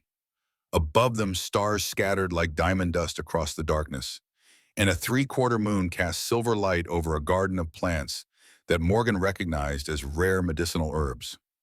In the center stood a tree unlike any she had seen before, its bark silver white, its leaves a shimmering blue that seemed to capture and reflect the moonlight. The heart tree, Rowan explained softly, grown from a seed carried by the first Silver Queen from beyond the Eastern Sea. Its sap is said to have healing properties beyond any natural remedy, but it yields only to those of her bloodline. Morgan approached the tree, drawn by an inexplicable sense of familiarity. As she neared, the leaves seemed to rustle, though no wind stirred the courtyard. When she placed her hand against the smooth bark, a warmth spread through her palm, up her arm, reminiscent of the sensation she had experienced during the healing. It recognizes you, Rowan observed, his voice hushed with wonder. Beneath her fingers, a small section of bark parted like liquid silver, revealing a cavity within the trunk. Inside rested a small vial of crystal filled with luminescent blue fluid that pulsed gently, almost like a heartbeat. The Queen's Tears, Rowan identified, the most potent healing substance known in the Seven Territories. Legend says the first Silver Queen wept for those lost in the wars before the Covenant, and her tears were preserved within the heart tree for times of greatest need. Morgan carefully withdrew the vial, feeling its weight in her palm, heavier than its size would suggest, thrumming with potential. Why show me this now? Rowan's amber eyes met hers, deadly serious. Because despite the Council's vote, despite my sister's confidence and Elder Moira's assurances, there are those who will move against you before tomorrow's ritual. The recognition of the Silver Queen's heir shifts too many balances, threatens too many entrenched interests. You believe someone will try to harm me tonight, Morgan concluded, not a question, but a statement of understanding. I know they will try, he corrected grimly. The palace guards have already intercepted one assassin attempting to access the northern tower. There will be others. And you want me to use this? Morgan held up the vial. If I'm injured. I want you to understand what's at stake, Rowan replied, and to know that you have resources beyond what our enemies might anticipate. He hesitated, then added more softly, I also wanted you to see that there are wonders in this new life, not merely dangers and obligations. The heart tree has stood dormant for nearly 3 centuries, yielding to no one. Yet it opens to you without hesitation. Morgan studied the vial for another moment, and then carefully replaced it in the cavity, which sealed seamlessly behind it. Thank you for showing me this. It helps to see tangible evidence that these legends have substance. You still have doubts, Rowan observed, not accusingly but with genuine interest. I have questions, Morgan clarified. Doubt implies unwillingness to believe despite evidence. I'm simply trying to integrate this new reality with everything I've understood to be true until now. A small smile touched Rowan's lips. A healer's approach, empirical, methodical, open to new data. Exactly. Morgan returned the smile, feeling a moment of genuine connection with the Alpha King. Despite their vastly different positions and backgrounds, she recognized in him a similar practicality, a grounding in reality even amid the mystical aspects of their situation. The moment was interrupted by the sound of footsteps approaching the courtyard. Eleanor appeared, her expression urgent. Brother Lord Thornfield has called for an emergency session with the territorial representatives. He's challenging the legitimacy of today's recognition vote. Rowan's expression hardened. On what grounds? Procedural irregularities, the absence of representatives from the southeastern islands, the unexpected nature of Elder Moira's demonstration. Eleanor listed the objections with clear disdain. Delaying tactics, nothing more, but we must address them formally. The Alpha King nodded, then turned back to Morgan. I must attend to this. Eleanor will escort you back to your quarters, where additional guards have been posted. His gaze intensified. Remember what I showed you here. Trust your instincts, as you did in healing me. After Rowan departed, Eleanor led Morgan through the palace corridors by a different route than they had come. My brother doesn't alarm easily, the princess observed quietly. If he's concerned enough to show you the heart tree, the threat is significant. You knew what he intended? Not specifically. But I know my brother, and he's been visiting the heart tree since we were children, hoping for some sign, some acknowledgement. Eleanor glanced at Morgan curiously. Did it respond to you? Yes, Morgan admitted. It revealed a vial of blue liquid. The Queen's tears, Eleanor breathed, stopping abruptly. By the moon's light, it actually exists. Many believed it was merely legend. Your brother seemed to expect it. Rowan has always had more faith in the old stories than most, Eleanor replied, resuming their walk at a quicker pace. Our mother filled his head with tales of the first covenant, of the Silver Queen's return. He's been waiting for you his entire life, Morgan Winters, whether he admits it or not. The implications of that statement hung between them as they continued in silence. When they reached the northern tower, Eleanor personally checked the guard positions and reinforcements to Morgan's door before bidding her good night. Rest while you can, the princess advised. Tomorrow will change everything again. Alone in her chambers, Morgan found sleep elusive despite her physical and emotional exhaustion. She stood at the window, gazing out at Silvermount below, its buildings gleaming silver in the moonlight. Beyond the city walls, the darker mass of the forest stretched toward the horizon, and somewhere out there the silver hunters were gathering, planning, waiting for their opportunity to strike at the heart of the covenant. At her throat, the crescent pendant pulsed warmly, its rhythm matching her heartbeat. On her wrists, the birthmarks seemed to shimmer faintly in the darkness, a constant reminder of the destiny that had found her despite her preference for a quiet, ordinary life. I didn't ask for this, she whispered to the night. As if in answer, a fragment of memory surfaced, not her own, but Helena's, the first Silver Queen. A similar moment of doubt, of standing at a window much like this one, questioning the path that had opened before her. And then a voice, deep and reassuring. The worthy never seek the burden. That is why they are chosen to bear it. The first Alpha King's words to his mate carried across 3 centuries to offer guidance to a reluctant heir. Morgan touched the pendant, feeling its warmth against her fingertips. Whether she had asked for this destiny or not, it had found her. And whatever challenges lay ahead, assassins in the night, political machinations, ancient prophecies, or the gradual awakening of powers she barely understood, she would face them as she had faced everything in her life, with determination, compassion, and the healer's oath to do no harm, but also to allow no harm where she could prevent it.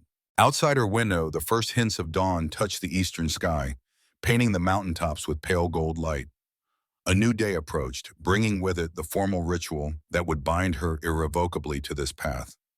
There would be no turning back after today. No return to the simple life she had built for herself after the war.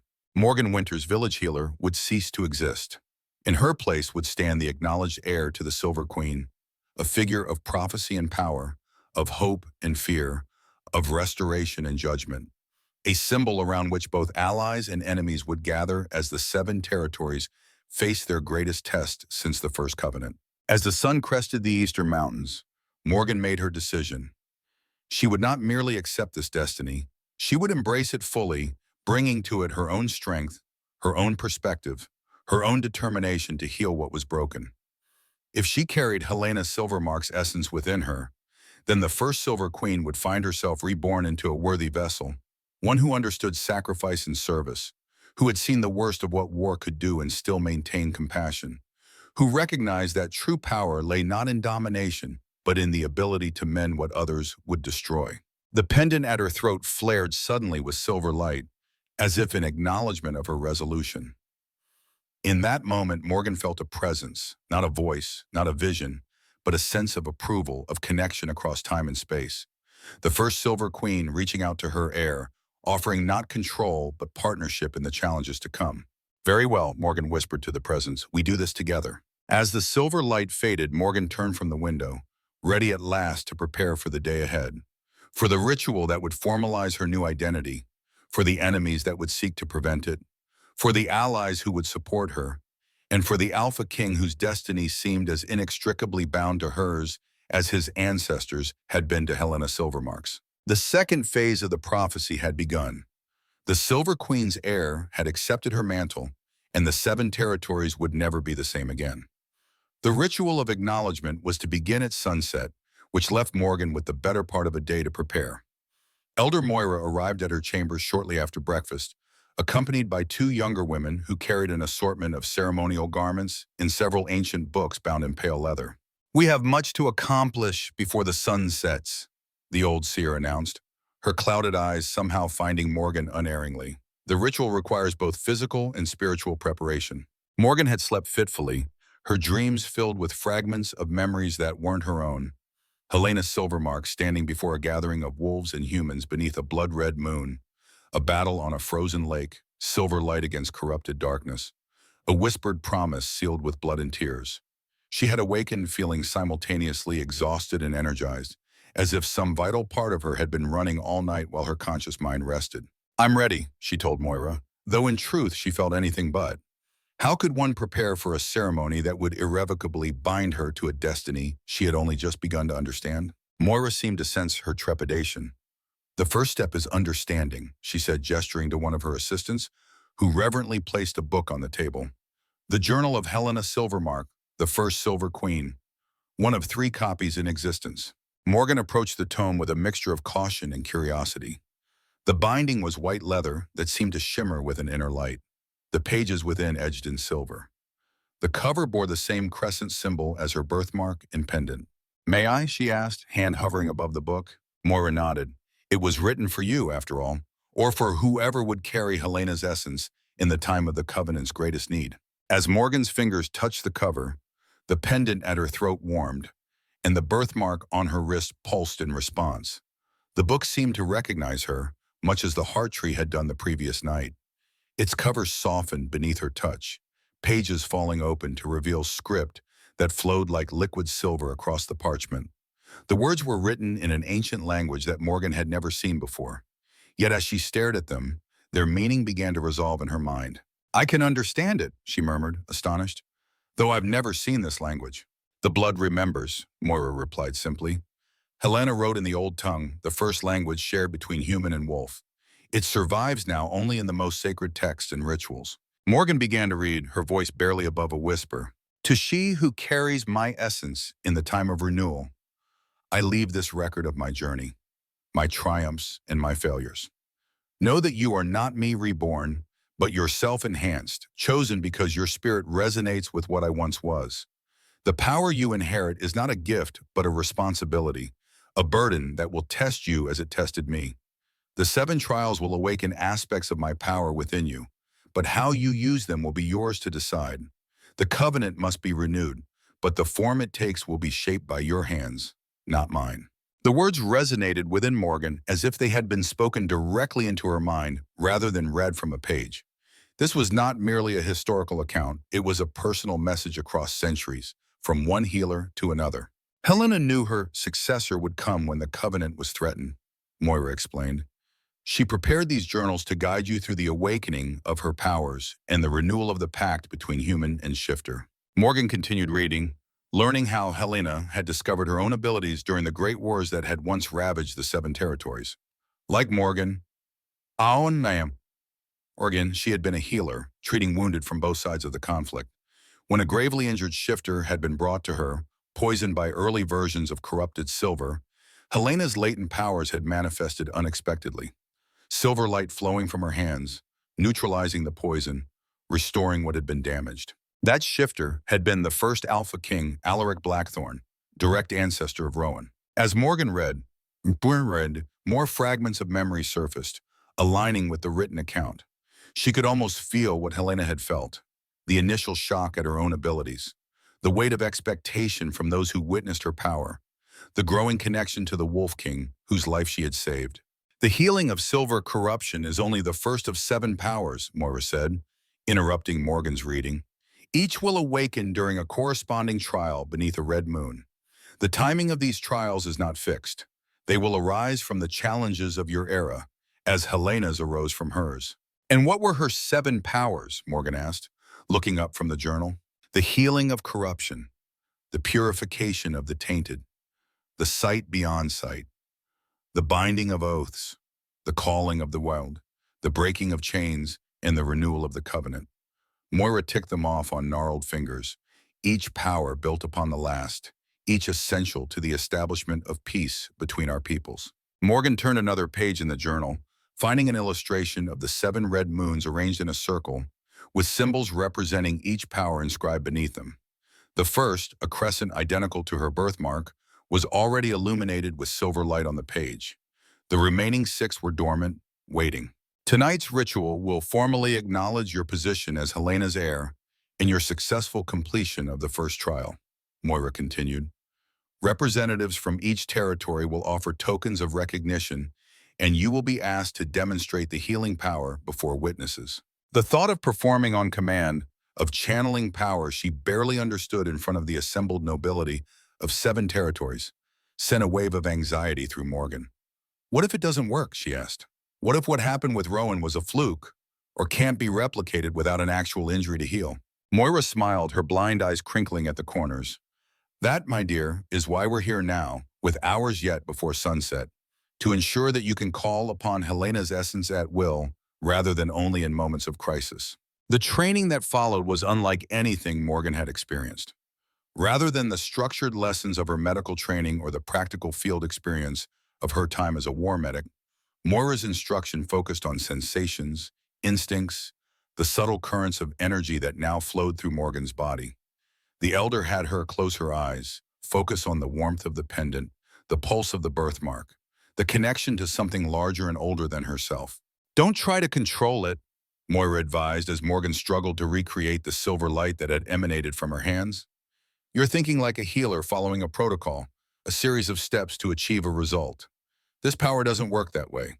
It responds to need, to intention, to the desire to mend what is broken. But there's nothing broken here to heal, Morgan objected, frustrated by her inability to manifest the power at will. Moira nodded to one of her assistants, who produced a small box made of dark wood. Opening it revealed a silver dagger, its blade dulled and blackened with some form of corruption. Corrupted silver, the elder explained. Not as potent as what wounded the Alpha King, but enough to practice on. Focus on what it should be, not what it is. See the true nature beneath the corruption. Morgan took a deep breath and reached for the dagger, careful not to touch the blackened blade directly. Holding it by the hilt, she studied the corruption that had turned the once bright silver dark and malignant. In her mind's eye, she tried to visualize the metal as it should be, pure, gleaming, a conduit for light rather than darkness. The pendant at her throat warmed, and with it came a flash of insight, as if Helena herself were guiding her thoughts.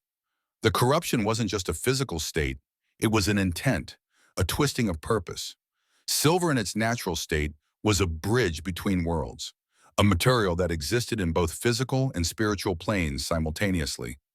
That was why it affected shifters so profoundly. They too existed in multiple states of being.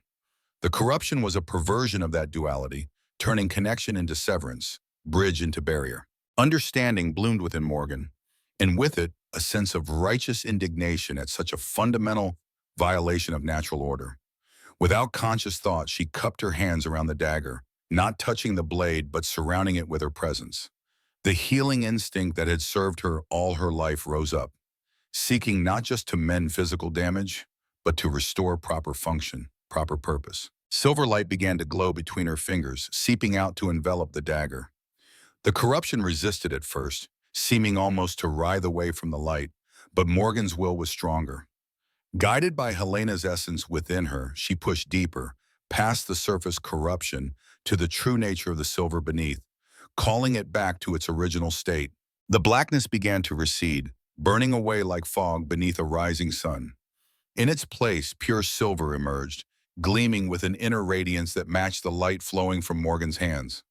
When the transformation was complete, the dagger lay in her palm, restored to a beauty it perhaps had never possessed even before its corruption. Not merely polished metal, but silver that seemed almost alive with potential. Morgan stared at it in wonder. I did it. You did, Moira confirmed with satisfaction.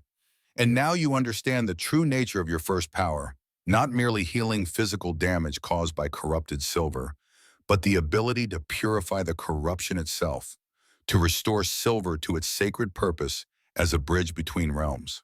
The remainder of the day passed in similar exercises, with Moira teaching Morgan to recognize different forms of silver corruption and to purify each. By mid-afternoon, she could call forth the silver light at will, directing it with increasing precision. It was no longer an unconscious response to crisis, but a tool she could wield deliberately, though it still drained her considerably with each use. As the training concluded, the elder's assistants began the process of preparing Morgan physically for the evening ritual. A ceremonial bath infused with herbs and silver dust that made the water shimmer like moonlight on snow. Elaborate garments in shades of white and pale blue. The traditional colors of the Silver Queen, adorned with subtle silver embroidery that caught the light as she moved. The pendant remained at her throat, now joined by a delicate circlet of silver that rested on her brow, set with a moonstone that matched her gray eyes. Her chestnut hair was arranged in an intricate style that incorporated small silver ornaments shaped like crescent moons and stars. When the preparations were complete, Morgan hardly recognized the woman who looked back at her from the mirror. Regal, mysterious, powerful in a way that had nothing to do with physical strength. "Remember," Moira said as they made final adjustments, "tonight you represent not just yourself or even Helena, but the very concept of balance between human and shifter. There will be those in attendance looking for any sign of weakness or uncertainty. Stand firm in what you now know to be true." A knock at the door announced their escort. Eleanor once again, though this time accompanied by a full honor guard in ceremonial armor of silver and black.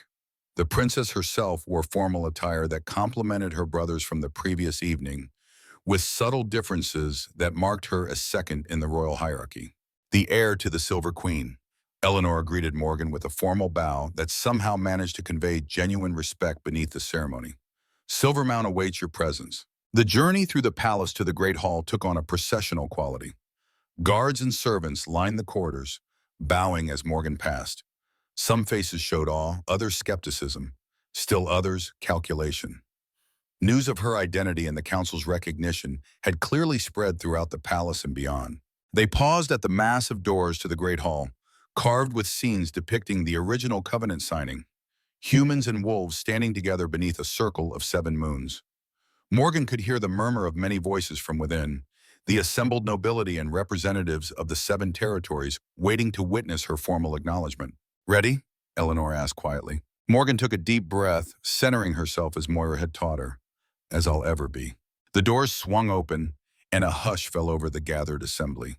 The Great Hall was the largest space Morgan had ever seen, its ceiling soaring so high that it was lost in shadow despite the hundreds of candles and torches that illuminated the space. Massive columns carved to resemble ancient trees supported balconies where additional observers stood. At the far end, a dais held 2 thrones, one larger than the other, both crafted from what appeared to be living silver, branches that twined and curved to form seats of remarkable beauty. Rowan stood before the larger throne, resplendent in formal regalia that emphasized his position as Alpha King. The silver crown of intertwined branches rested on his brow, matched by ceremonial armor that seemed to shift between solid metal and liquid silver as he moved. His amber eyes found Morgan's across the vast space, and something passed between them. Recognition, affirmation, a shared understanding of the weight they both carried. Morgan began her procession down the central aisle, Eleanor a half a step behind her, the honor guard forming a protective corridor. On either side, the nobility of the 7 territories watched with expressions ranging from reverence to barely concealed hostility. She recognized some faces from the council meeting. Lord Thornfield, his disapproval evident despite his formal bow. Lady Verraine assessing and calculating as ever. General Ravencrest, his military bearing undiminished by the ceremonial setting. New faces, too. Representatives from territories too distant to have attended the hasty council gathering. A delegation from the southeastern islands, their sea-green garments marking their coastal origin. Mountain lords from the far north, wrapped in furs despite the comfortable temperature of the hall. Desert nomads from the southern plains, their sun-darkened skin adorned with silver tattoos that mimicked the starry sky. As Morgan reached the base of the dais, a chord of music sounded, deep, resonant, seeming to emerge from the very stones of the hall rather than from any visible instrument. Rowan descended the 3 steps to meet her, extending his hand in formal greeting. "Silvermount welcomes the heir to the Silver Queen," he announced, his voice carrying to every corner of the vast space without apparent effort. "Let the ritual of acknowledgement begin." Morgan placed her hand in his, feeling a jolt of connection that went beyond the physical, as if some part of Helena recognized some part of Alaric, reaching across time through their descendants. If Rowan felt it too, he gave no outward sign beyond a slight tightening of his fingers around hers. Together they ascended the dais, where Morgan was surprised to find not one but two ceremonial chairs awaiting. The larger throne was clearly Rowan's, but beside it stood a smaller seat that had not been visible from the entrance, crafted of the same living silver but adorned with crescent moons and stars that matched her circlet and pendant. The silver throne, Rowan murmured for her ears alone as he guided her to it, unoccupied for 3 centuries, waiting for Helena's heir to return. The significance of the moment was not lost on Morgan, nor, judging by the fresh wave of murmurs that swept through the assembly, on anyone present.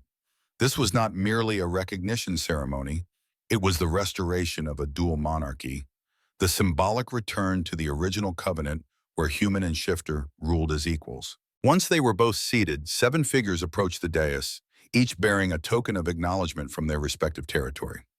The ritual proceeded with solemn formality, each representative offering their gift with words that had clearly been passed down through generations, waiting for this moment of renewal. From the northern forest came a cloak of pure white fur that seemed to capture and reflect moonlight. From the eastern plains, a scroll containing the complete prophecy of the 7 trials, written in silver ink that shifted and changed as if alive. From the western mountains, a goblet carved from a single piece of crystal, designed to hold the sacred waters from the heart of shifter territory.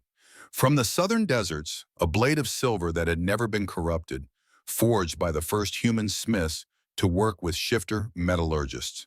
From the southeastern islands, a pearl the size of a small apple, with the same opalescent sheen as the moonstone in Morgan's circlet.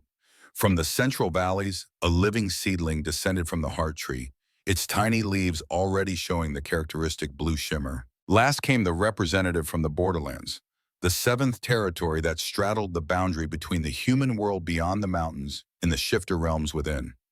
Their gift was the most symbolic of all, a key of silver and iron intertwined, representing the gateway between worlds that the Silver Queen and Alpha King were sworn to maintain. As each gift was presented, Morgan felt the pendant at her throat grow warmer, resonating with the ancient magic woven into the ceremony.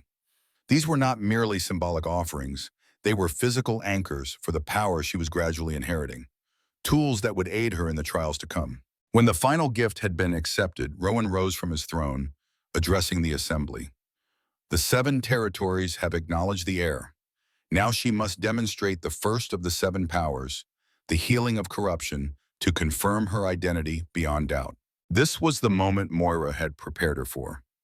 Morgan stood, conscious of hundreds of eyes upon her, some hopeful, others skeptical, a few openly hostile. At a gesture from Rowan, servants brought forward a small table upon which rested several objects. A silver goblet turned black with corruption, a chain whose links were partially degraded, and most dramatically, a living plant whose leaves showed the distinctive necrosis caused by exposure to corrupted silver. These items represent the 3 forms of corruption, Rowan explained to the assembly, though his words were as much for Morgan's benefit. Corruption of creation, the forged metal twisted from its purpose. Corruption of connection, the chain that should bind now broken. Corruption of life, the living thing poisoned by contact with the perverted element. Morgan approached the table, feeling a momentary flicker of doubt. She had practiced on small objects under controlled conditions. This was a far more public and demanding test. But as she studied the corrupted items, Helena's understanding flowed through her once more.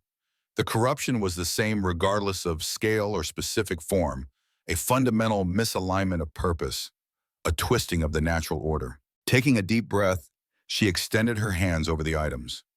The pendant pulsed in time with her heartbeat, and the birthmark on her wrist began to glow with silver light.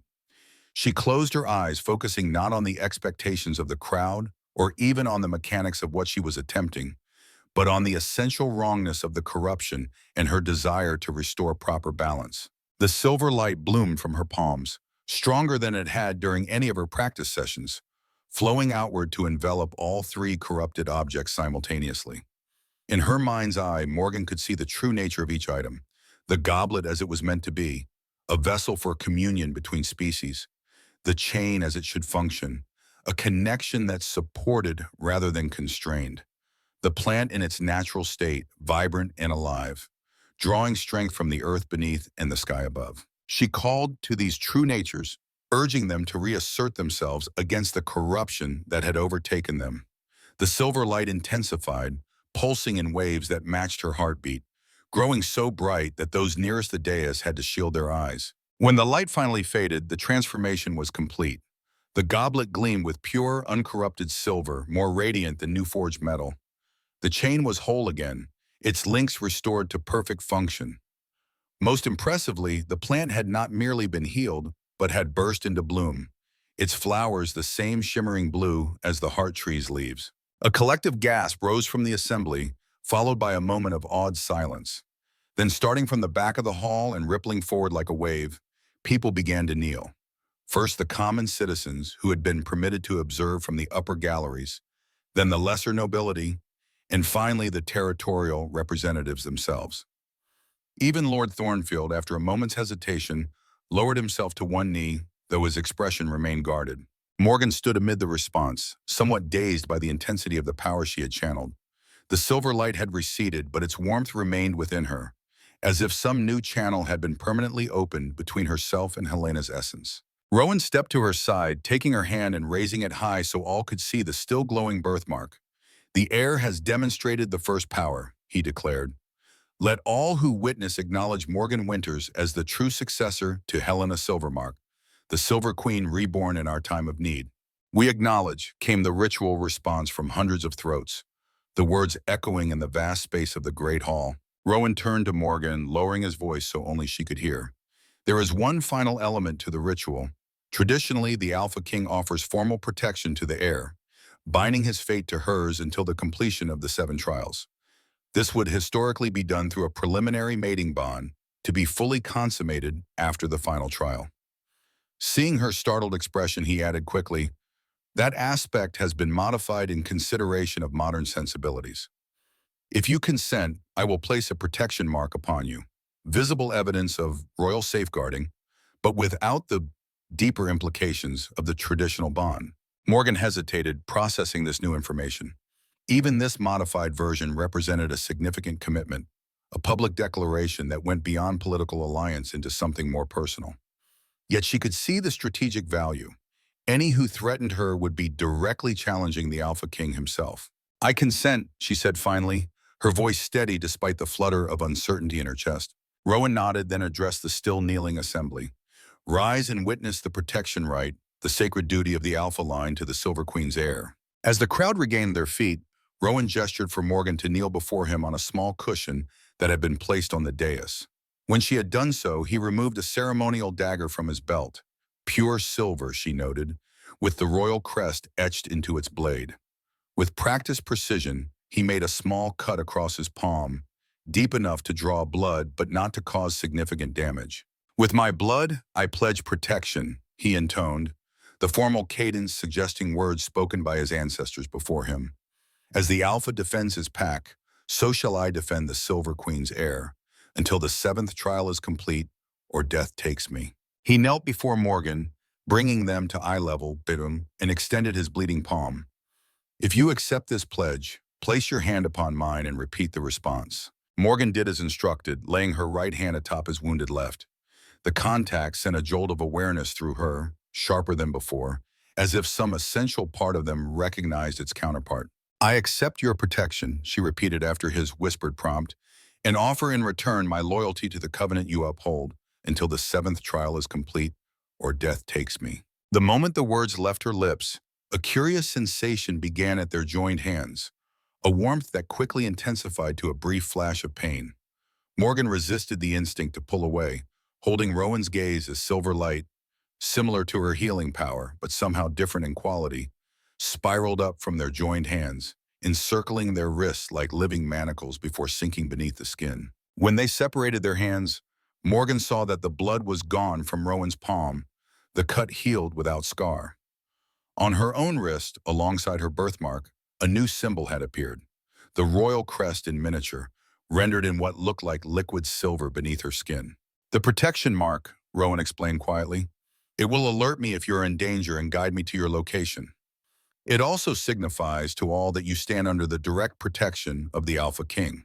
The implications of such a bond were not lost on Morgan. This was more than symbolic. It was a magical connection that linked them physically, a constant awareness of each other's state of being. Yet it felt right, a necessary step in the path unfolding before her. The ritual concluded with a final chord of that strange, sourceless music, and the formal portion of the evening gave way to a celebration. Tables were brought in laden with food and drink, musicians emerged to play more conventional instruments, and the atmosphere shifted from solemn ceremony to something approaching a festival. Morgan found herself the center of attention, approached by an endless stream of nobility eager to make the acquaintance of the acknowledged heir. She navigated these interactions as best she could, drawing on Moira's coaching and her own experience dealing with military officers and politicians during the territorial wars. Some seemed genuinely enthusiastic about her emergence, particularly representatives from territories that had suffered under recent political shifts. Others were clearly assessing her as a potential ally or threat to their particular interests.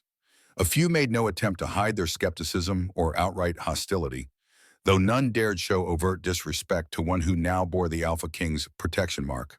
Throughout the evening, Morgan was conscious of Rowan's presence, not just visually as he moved through the crowd accepting congratulations and conducting diplomatic conversations, but through the new bond they shared.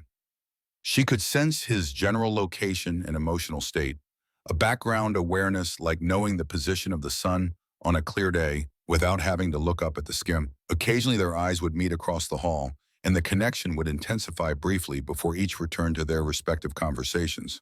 It was well past midnight when Morgan finally found a moment of relative solitude, stepping onto one of the small balconies that overlooked the palace gardens. The night air was cool but not unpleasant, scented with the unique fragrance of the heart tree and the other rare plants that grew in the protected space below.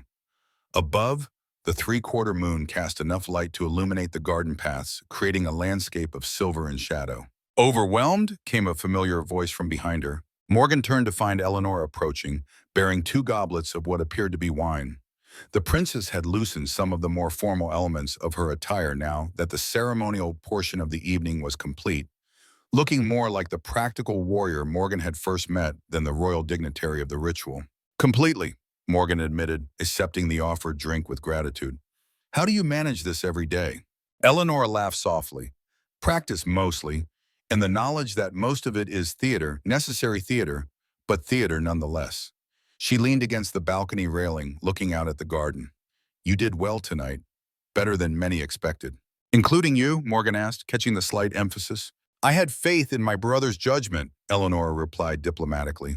But yes, I had some doubts about whether a village healer, however skilled with conventional medicine, could step into such a role with so little preparation. She turned, studying Morgan with new respect.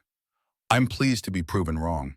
They stood in companionable silence for a moment, sipping the wine, which had an unusual flavor. Sweeter than Morgan expected, with undertones of herbs and something wild that she couldn't identify. Heart tree wine, Eleanor explained, noting her expression. Made from the fruit it bears only once a decade. Tonight was deemed an appropriate occasion to open the royal reserve. It's remarkable, Morgan said, taking another sip. The wine seemed to warm her from within, not with the heat of alcohol, but with something more akin to the energy she felt when channeling Helena's power. Speaking of remarkable, Eleanor continued, her tone shifting to something more serious, that display with the corrupted items surpassed what anyone anticipated, my brother included. The prophecy speaks of powers awakening gradually, with each trial building upon the last. Yet you demonstrated mastery that Helena herself didn't achieve until much later in her journey. Morgan considered this. It didn't feel like mastery. It felt natural, as if I were simply remembering how to do something I've always known, rather than learning something new. That's both encouraging and concerning, Eleanor observed. Encouraging because it suggests you may be better equipped for the trials ahead than we hoped. Concerning because accelerated awakening has its own risks. What kinds of risks? Eleanor hesitated, choosing her words carefully. The integration of Helena's essence with your own identity is meant to be gradual, allowing you to maintain your sense of self throughout the process. Too rapid an awakening risks confusion between her memories and your own. In extreme cases, the heir can begin to believe they actually are Helena reborn, rather than their own person carrying her power. Morgan felt a chill that had nothing to do with the night air. She recalled the vivid fragments of memory that had been surfacing with increasing frequency, not just knowledge or power, but emotional content, personal connections, intimate moments from a life not her own. Has that happened before? Once, Eleonora confirmed grimly. About 150 years ago, there was a false awakening, a woman who manifested some of Helena's abilities but lacked the birthmark and true lineage. She accessed fragments of power but couldn't control them, and the memories eventually overwhelmed her identity. She came to believe she was Helena incarnate, returned to reclaim her throne. She paused. It didn't end well for her or for those around her. What happened? My ancestor King Thorn was forced to execute her when she attempted to assassinate his mate, believing the queen had stolen her rightful place. Eleanor looked at Morgan directly. That's why the birthmark and the pendant are so important. They're anchors to your true identity as Helena's heir, not Helena herself. They help you channel her essence without being consumed by it.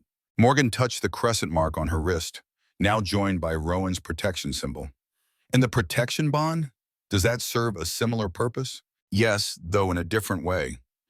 It connects you to the present through my brother, creating a counterbalance to the past connection through Helena. Eleanor's expression softened slightly.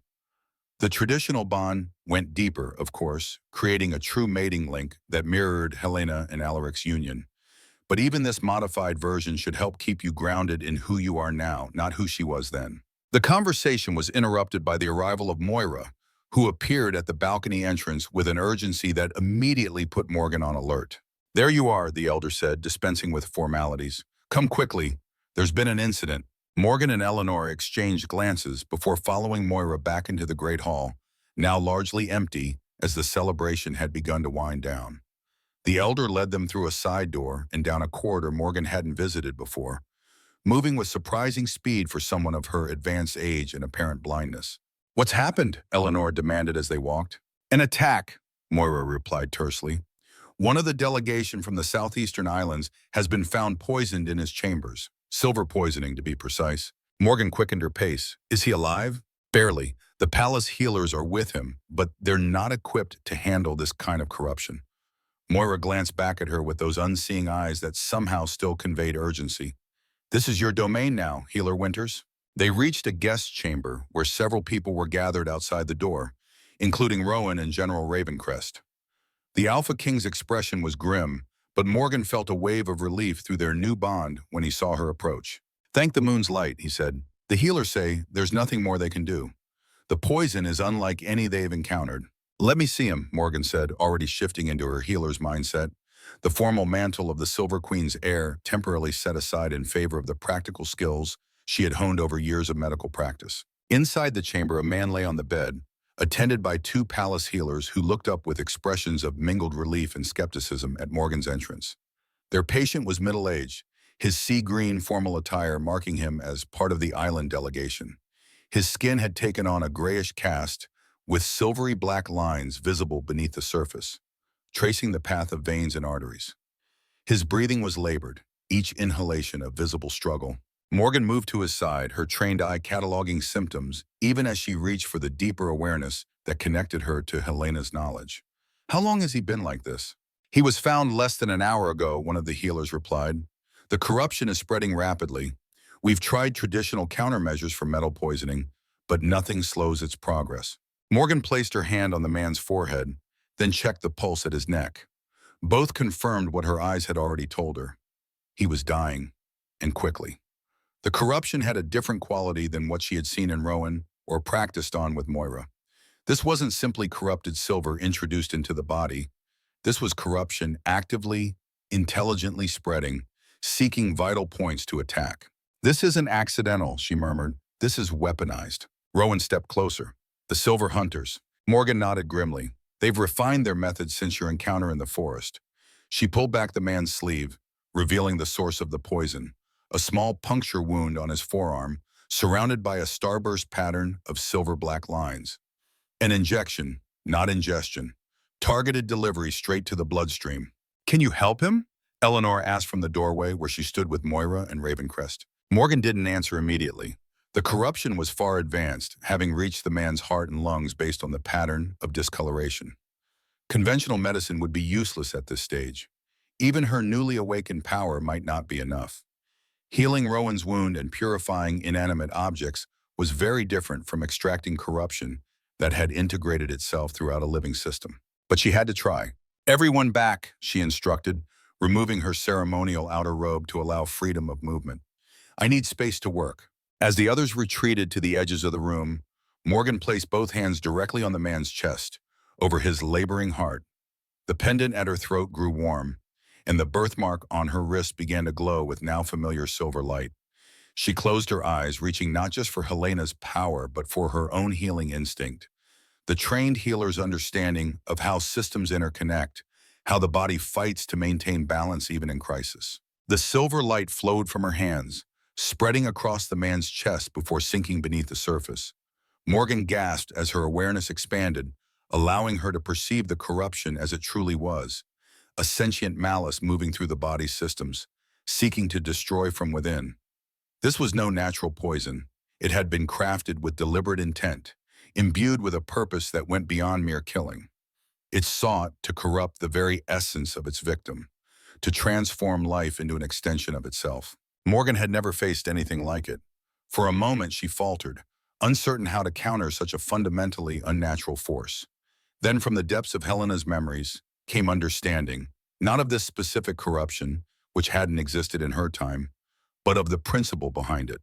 All corruption, whether of silver or flesh or spirit, operated by the same essential mechanism, the perversion of natural connection into unnatural dominance. With renewed focus, Morgan directed the silver light to isolate the corruption, creating boundaries it couldn't cross while she worked on the already affected areas.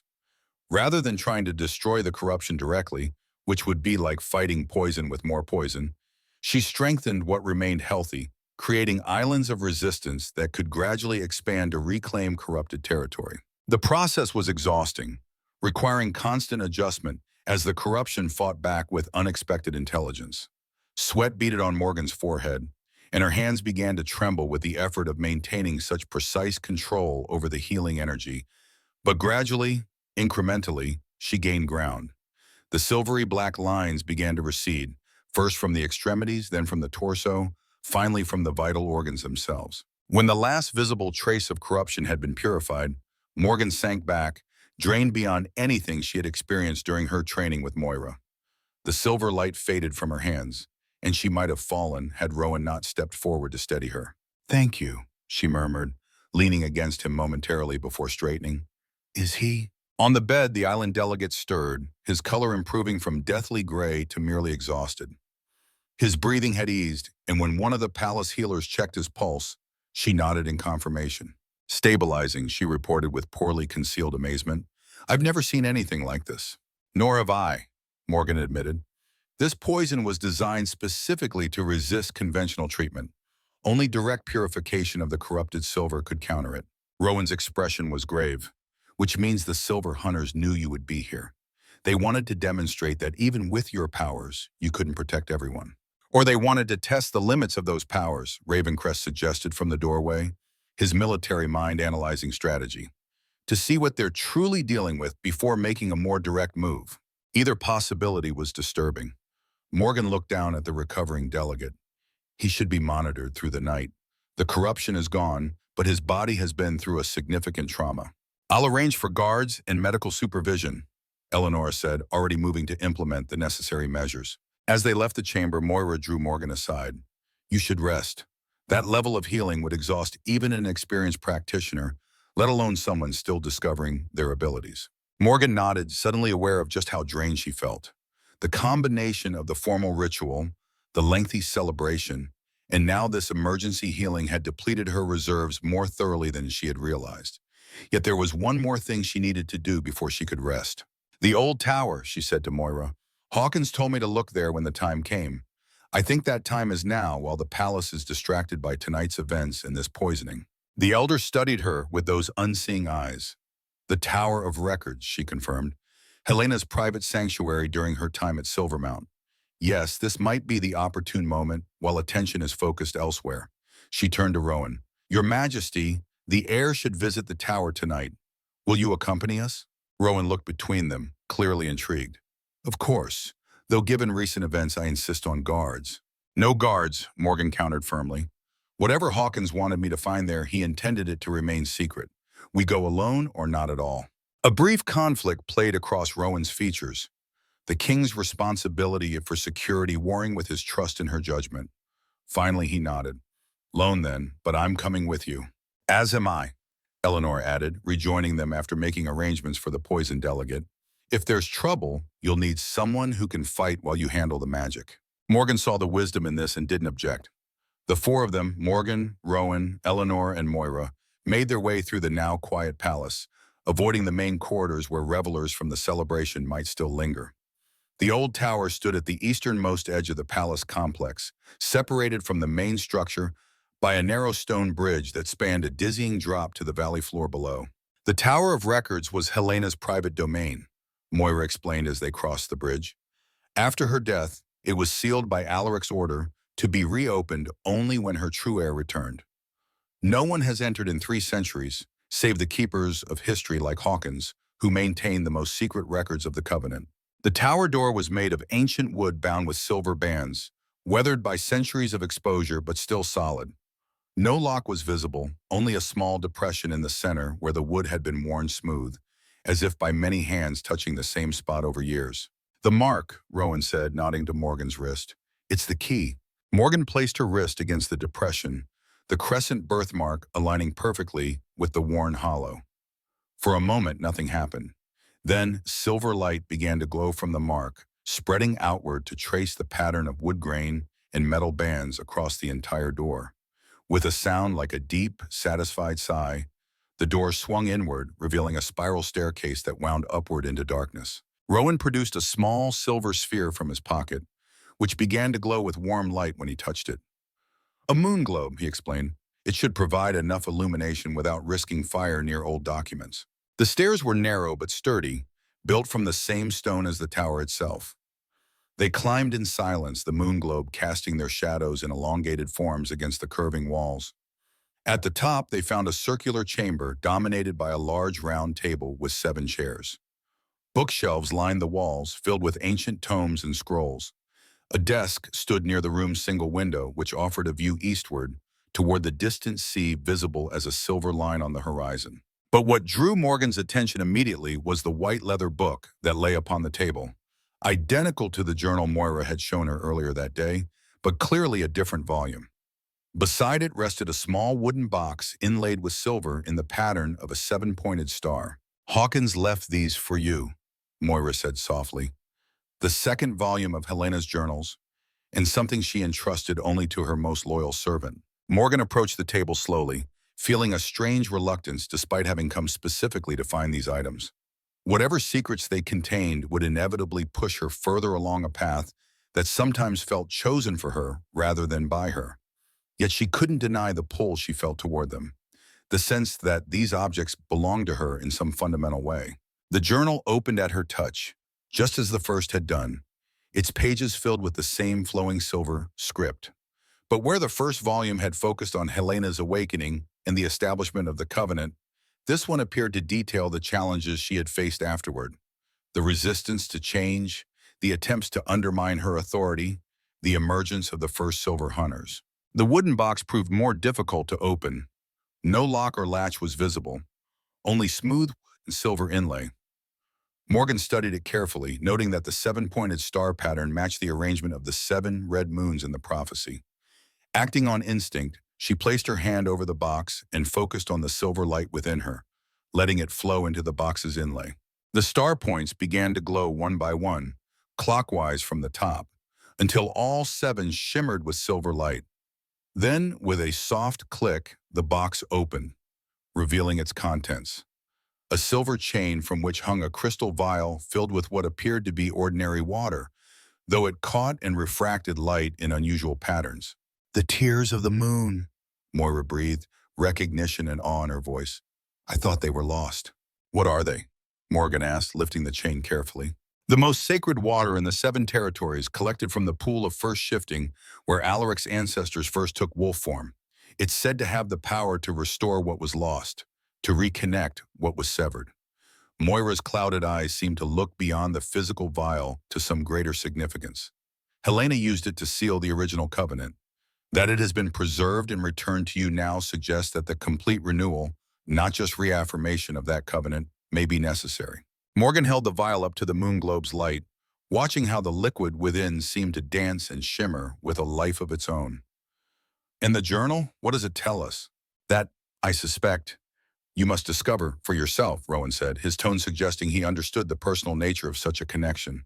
Helena's words were meant for her heir's eyes, not for public knowledge. Eleanor, who had been examining the bookshelves while the others focused on the table's contents, suddenly called out from across the room. "You should see this," she said, indicating a section of the wall that had appeared solid but now showed the outline of a concealed door, revealed perhaps by the same magic that had illuminated the tower entrance. The hidden door opened at Morgan's approach, revealing a small antechamber dominated by a circular pool built into the floor. The water within was perfectly still, reflecting the night sky visible through a circular opening in the ceiling directly above. 7 silver channels radiated from the pool, like the points of a star, leading to 7 notches in the walls, each containing a small, empty basin. "The scrying pool," Moira explained, her voice hushed with reverence. Helena used it to monitor the health of the covenant throughout the 7 territories. The channels connect symbolically to each territory, allowing the Silver Queen to send her awareness across great distances. Morgan knelt beside the pool, drawn by an inexplicable familiarity. The water appeared ordinary, yet when she extended her hand above its surface, ripples formed without physical contact, responding to her presence alone. In the disturbed surface, images began to form, not reflections of the room or the night sky, but scenes from across the 7 territories. Forests where wolves ran beneath moonlight, villages where humans and shifters lived side by side, mountains where ancient guardians kept watch over sacred sites. The images shifted faster as Morgan's connection to the pool strengthened, showing not just current conditions but hints of trouble brewing. Clandestine meetings in shadowed rooms, corrupted silver changing hands, maps marked with locations throughout the territories. The Silver Hunters were more organized and widespread than anyone had realized, with cells operating in every territory, coordinated by a central leadership whose faces remained frustratingly shadowed. When the visions finally faded, leaving only still water once more, Morgan sat back on her heels, processing what she had seen. "They're everywhere," she said quietly, "and they're preparing for something big, something coordinated." The attack on the delegate wasn't an isolated incident, Rowan concluded grimly. It was the opening move in a larger campaign. "But why now?" Eleanor asked, the pragmatic warrior seeking tactical understanding. "The Silver Hunters have been dormant for generations. Why resurface so dramatically just as the heir emerges?" "Because they've been waiting, just as we have," Moira answered. "The prophecy of the 7 red moons and the heir's return has always had a shadow counterpart, a prediction that the enemies of the covenant would rise again to prevent its renewal. The timing is no coincidence. Both sides have been preparing for this moment for centuries." Morgan looked down at the now placid pool, the journal on the table beyond, the vial of sacred water in her hand. Each represented an aspect of Helena's legacy, tools and knowledge passed down to help her navigate the challenges ahead. Yet she couldn't shake the feeling that something was missing, some crucial piece of information that would make sense of the fragmented visions and memories she had been experiencing. "There's more here than we're seeing," she said finally, rising to her feet. "The Silver Hunters aren't just opposed to the covenant. They're afraid of something specific about its renewal, something beyond the obvious political implications. The prophecy speaks of restoration, but also of judgment," Rowan recalled. "Perhaps what they truly fear is accountability for 3 centuries of undermining the balance between our peoples." Morgan wasn't convinced that was the entire answer, but she was too exhausted to pursue the question further tonight. The healing of the poisoned delegate had depleted her energy reserves, and the discoveries in the tower had given her much to consider. She carefully collected the journal and the vial, knowing instinctively that these items should remain in her possession rather than being left in the tower. As they prepared to depart, Moira placed a gnarled hand on Morgan's arm. "The second trial will come soon," the elder warned. "The poisoning tonight was a harbinger, the first move in a game that has been played across centuries. Rest while you can, Healer Winters. The path grows steeper from here." Morgan nodded, feeling the weight of responsibility settle more firmly on her shoulders. The ritual of acknowledgement had formalized her position as Helena's heir, but the discoveries in the tower had made the reality of that role more tangible, more immediate. She was no longer simply a healer who had stumbled into an ancient prophecy. She was actively assuming the mantle that had been waiting for her, with all its powers and perils. As they descended the tower stairs, the pendant at her throat pulsed with warmth, and the protection mark on her wrist seemed to respond in kind. Morgan glanced at Rowan, finding his amber eyes already on her, a silent acknowledgement of their intertwined destinies passing between them. Whatever challenges lay ahead, they would face them together, just as Helena and Alaric had done centuries before. The covenant would be renewed, the balance would be restored, and the Silver Queen's heir would fulfill the prophecy, no matter the cost. The third phase had begun,